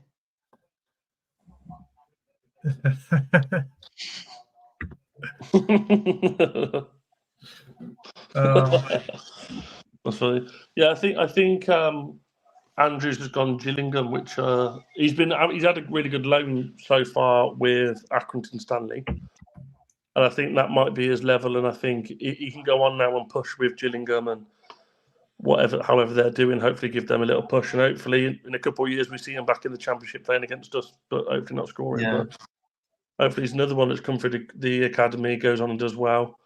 You've had obviously Oliver Bassey's gone out on loan as well today. There's the other lad. The centre back. Yeah, the centre half that's gone out on loan. Hopefully he gets a good little push out of it. But I totally agree that they are a bit too quiet to be not finished. I kind of hope we get a flurry of a few. Anything about Chair and Camel? They're both sittable. Have you seen the what? Elias Chair and Alan Campbell, Luton and QPR. Why are we going after so many midfielders? This is what don't make sense. Yeah, I think Chair's quality though, but we're very Chair is quality, but I don't think Chair's any different to Miyoshi and Bakuna. Yeah, exact same type of small, agile, quick on the turn player. He's no different to Bakuna in the middle of the park where he'll get the ball and run. Miyoshi's quick with his feet. Bakuna will shoot. Dembele does the exact same thing. I think the players we've got, it's more the fact that we're looking at players that fans want and getting linked to them. But I don't think they're players that we need. No. Have you seen that BTS are suing Birmingham? Well, I've just seen this, and legally they can't. Yeah, because it's just two rhombuses together, so it doesn't qualify. It's not even that. There's some sort of parody law, isn't there? There's a parody law in the UK because is it Kai, whatever his name is, was talking about it earlier. There's a parody law in the UK because we haven't put BTS on the image. They can't actually legally sue because our laws allow us to do it as long as we don't fully copy the logo. Yeah. But I've seen someone put up a copy of it earlier that said KRO on it, and the two logos had like an outshadow of the Blues badge, and I was like, why didn't Blues post that with his that on it? Would have made a lot more sense. Yeah, put the Blues badge in the middle of the two shapes, and then put his initials underneath. Yeah, it was so much better looking. And I was like, big on that. Have you seen much of him, Josh? Sunko? Have you watched any highlights or seen people talk about him? I watched the World Cup. I watched him in a few of the games there, and he's very much. He very much is like a Bielik Stunjic kind of player. Yeah. So is he a six? Does he play deep? You know when Jude first came in, everyone's like, "Oh, he's a deep player," and then he turned out to be. You just cut off there, Josh. You know when Jude came in and everyone was like, "Oh, he's a deep holding player," and then he become a box-to-box player. That is what Sunho is. If he needs to play deep, he will play deep. But 9 times out of 10, the matches that I've seen him play, he's a box-to-box player. Yeah. He'll defend and he'll get back and do his part. But if we're on the attack, he ain't going to be scared to get forward. And the guy can strike a ball. Yeah, I don't know if you've seen the I've goals. seen a lot of clips on TikTok of edits some fans have made, and Blues put a video up of angles him. in there. Yeah, Blues put a video up of him the other day, and he's got a different style of finishing in him. He can finish from outside the box, or he can have slide under the keeper, dink the keeper. Blues put a post up, and there was about 10 different goals in it, and I was like, the guy can score, and that's what we need. We need players that are going to come in midfield and actually shoot and score, rather than just get the ball and try and give it Stansfield every time, or Dembele, and only having them two. We need a player that's going to come in at Stunge's position that will shoot and can actually get the ball on target and not stick it in row Z. So if he is essentially a box-to-box number 8, who's gonna sit back? Who's gonna be our holding midfielder essentially? Because is Sunjic going to stay though? Because the whole Sunjic is here, there, and everywhere on the pitch. From what Tony Mowbray said earlier, Sunjic is the first person he's putting in his team. So I don't think you can go from saying that to not offering him a new contract. Yeah. I think, as far as it shows, Tony Mowbray said after, was it Leicester, he put him as captain. He was criticised on radio. I was listening to it, and he was criticised. They were like, out of everyone you had on the pitch, why was Sunjic your captain? And he turned around and goes, the guy puts in more work, more effort, more passion and dedication than any other player that was on that pitch. There is no reason why I can't have him as my captain. And he shut the reporter down, and I was like, that's fair enough. If the guy's going to put 110% in every game at training constantly, you're saying he's the first on your team sheet, you give him that little bit of responsibility, yes, but how is he not getting a new contract? It seems a bit silly not to give him a new contract. Maybe that's what we're waiting up for. We're waiting up for the Sunjic contract. Imagine if that's what it is. 3-year deal, Ivan Sunjic, 10K a week. He's bringing in at the moment. His wages. What's he? He's one of the highest. I've seen 14, 12 or 14, 12 to 14. I've seen. But if they announce Sunjic contract extension, the only way they can do it is if they sign Luka Modric on the side. We'll just have him playing cam, and we'll just have a Croatian midfield. Yeah. That's worth saying it for. Well. Luka Modric in that midfield was sound. Nico Cranky, I'll get him back. Terrific little player. Terrific. I think Dozdel's going to be a waste of a signing, if I'm honest with you. I think Dozdel might have been a panic loan buy. Yeah. In case Pritchard didn't come in, or if JJ went. I don't see. I don't know. I've not seen enough of him. I don't know if he's going to slide into the midfield or not. He probably isn't. But like you said, it was probably going to be a waste of a loan for QPR. But I did see. I think it was QPR. QPR have got Isaac Hayden on loan. Yeah.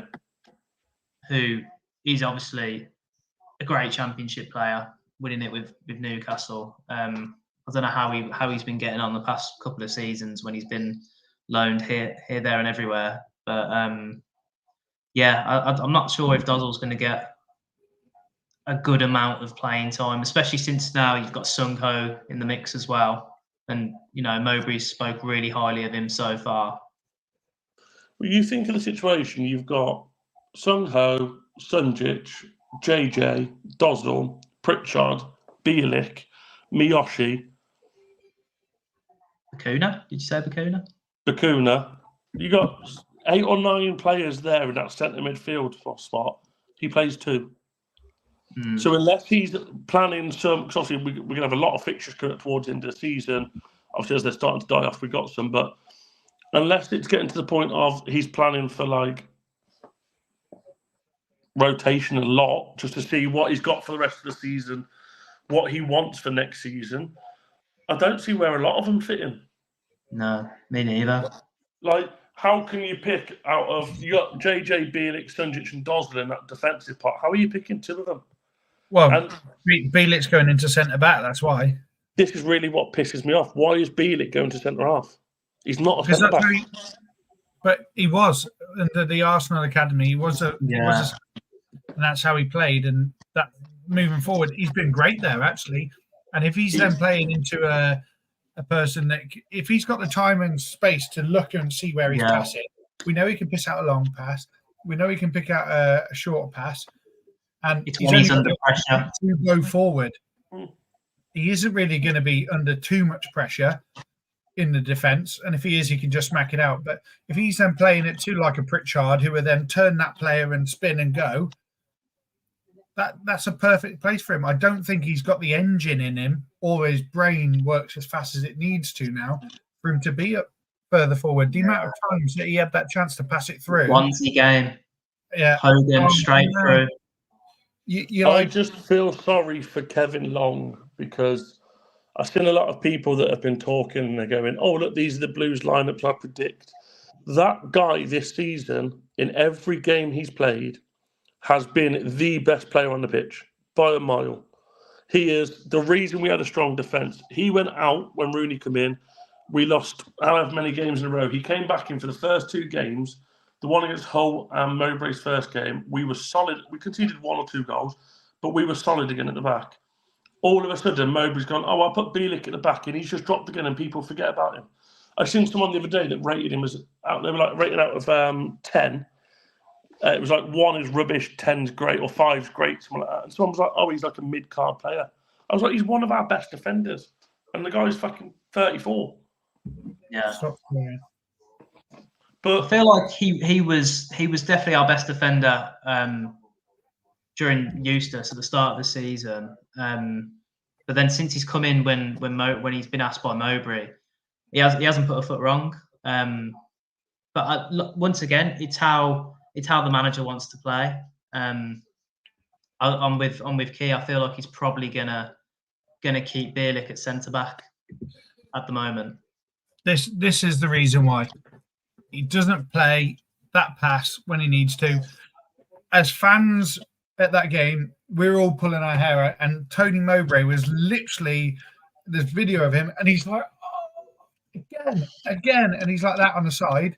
If you're doing that, and then he spoke about it then also in the press conference after, that Bielik should have passed a few more times, and then a couple of games later, he's putting him back in defence where he started, and he's actually been pretty good. He's big, he can head, he's physical, he can pass out forwards. He's quite composed.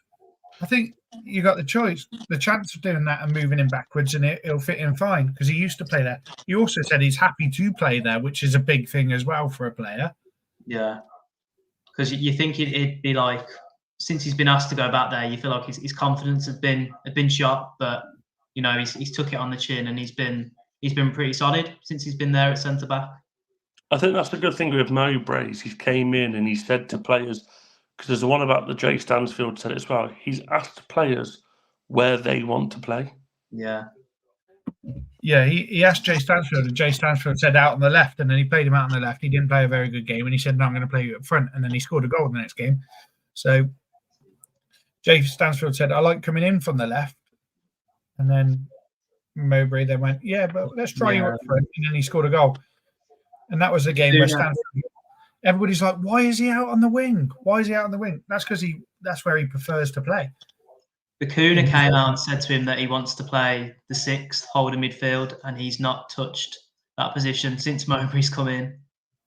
So he is asking them, but he obviously has an idea himself of where each player is at their best. The guy's just got a wealth of knowledge that I think is perfect for us. I think that the thing for us at the moment is I don't know where Bakuna now fits in the team. I'm not too sure Mowbray's a massive fan of him because he wastes the ball a lot. Yeah. Like trying to think he can take everybody on.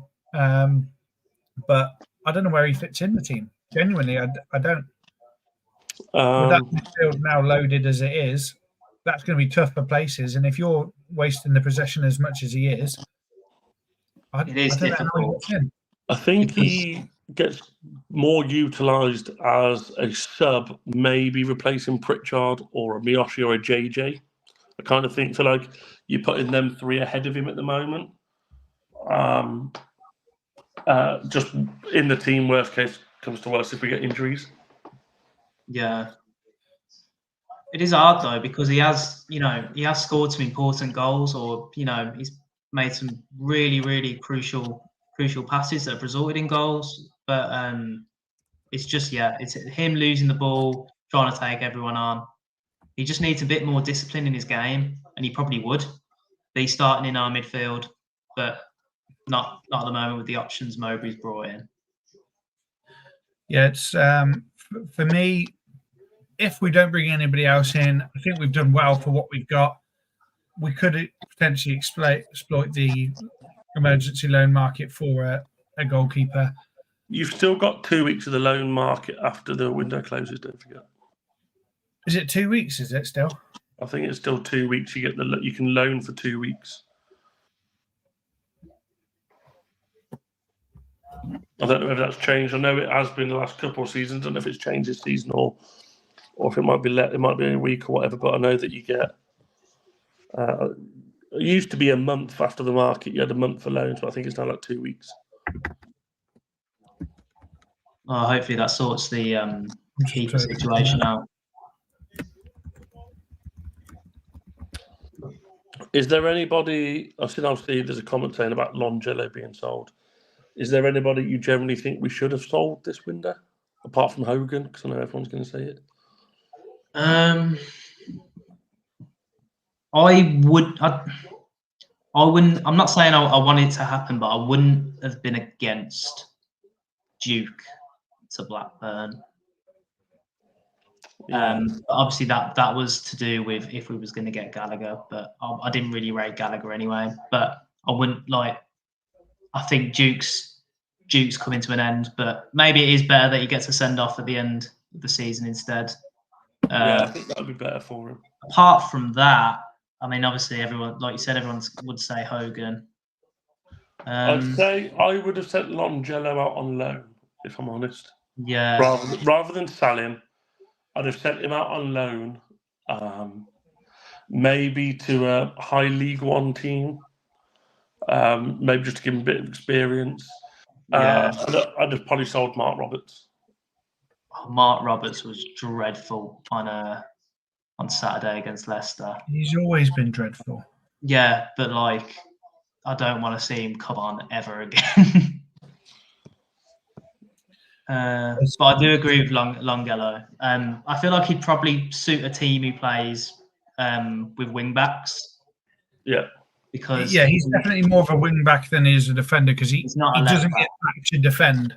Yeah. But would you consider him a wing back, or do you consider him just as a winger? Because I think even when he plays in that wing back position, we saw it against Hull in the FA Cup second leg. Yeah, with Donovan. No, me and you were there, and Buchanan was centre half, but Buchanan kept dropping out into left back because he was getting forward but not getting back. Yeah. Would you consider him maybe more as potentially just a winger instead? Well, if you actually look at where that whole game, the way Donovan was pushing there and where Longello played, those two played really well together down that wing. Like, they were link-up play and all that, but he was essentially just a winger. Yeah. And then they were exploiting that anytime they attacked, which wasn't very often. But that's where they tried to go every time, into the gap that he's just leaving. And I think every team's found that out. And that's why we struggled when he was full-time in that position for us. But I don't think he gets there now. You've got he's not got a chance in front of any of our fullbacks. He's not got a chance, unfortunately. Because I think there is a half decent player there, in my opinion. But he's such a liability when it comes to, like I said, getting back, getting caught on the counter. He does more bad than good, unfortunately. Yeah. We'll end it on this, guys. One final thing. Would you take a risk on Dwight Gale? He's just terminated his contract with Stoke. Would you take a risk? No. I will start. No, his attitude stinks. He's not that good. He thinks he's better than he is. And I don't think you want to bring in a bad apple to the cart. Just all round no from me. I don't think he brings anything that we'd be wanting. What about you guys? He's just not a progressive signing, is he? Like, it's going back to, getting old players in for a year or two. It's not nothing to do with the the project. So no, You look at you look no at a lot goals of you look at a lot of what's coming this year. Like apart from Pritchard, obviously he's 30, but you look at Iwu, you look at Drame, Laird, all these players that are young players coming in. I don't, like you said, I don't think he fits the style of what the club want. He's past it. He's 10 years ago, he was good for West Brom. Yeah, back then I'd have snapped your fingers off for him, but now he's just past pillar to post. I think he's past his prime, to be fair, and he's no better than Scott Hogan, I'd say. Okay, we don't thank want to you, hear him guys. going about. We are going to wrap it down there. So I'm just going to shut you both up. Thank you both for coming on. No worries. And thank you for your time and effort today. I appreciate you both coming on. I now need to remove you both. There we go. Back to just me. Thank you, everybody, for watching this afternoon, this evening, tonight. Really appreciate it. Really appreciate all the comments. BCFC Ireland, JMF, you've been here all the way through. I appreciate all the comments. But the conversation does not stop here. Please keep commenting on our posts. Talk us through. Comment, like, share, anything you can to help keep the conversation going. Please like us, follow, share, and subscribe. We're on Instagram, Twitter, Facebook, YouTube. We are still just getting going on the live lounge, where we're getting a lot more of you fans in for your content and getting people's opinions on things. The live lounge is built necessarily for you guys to come on and give us your opinions. So if you want to get involved in the next one, please don't hesitate to contact us. Just send me a little DM, either on KeyFits92 or on the Blues Focus Live Lounge page, and we'll get back to you and get you booked on. The next episode is on the 11th of February, and that's where we'll be announcing the winner of the Matchday experience that we are giving away. More details on that competition will be done tomorrow, so keep an eye out on that post. And if you do know any families that do you wish to put forward for that, then comment in that thing and follow the rules for entry. But thank you for everything. Thank you for watching. And as always, keep right on.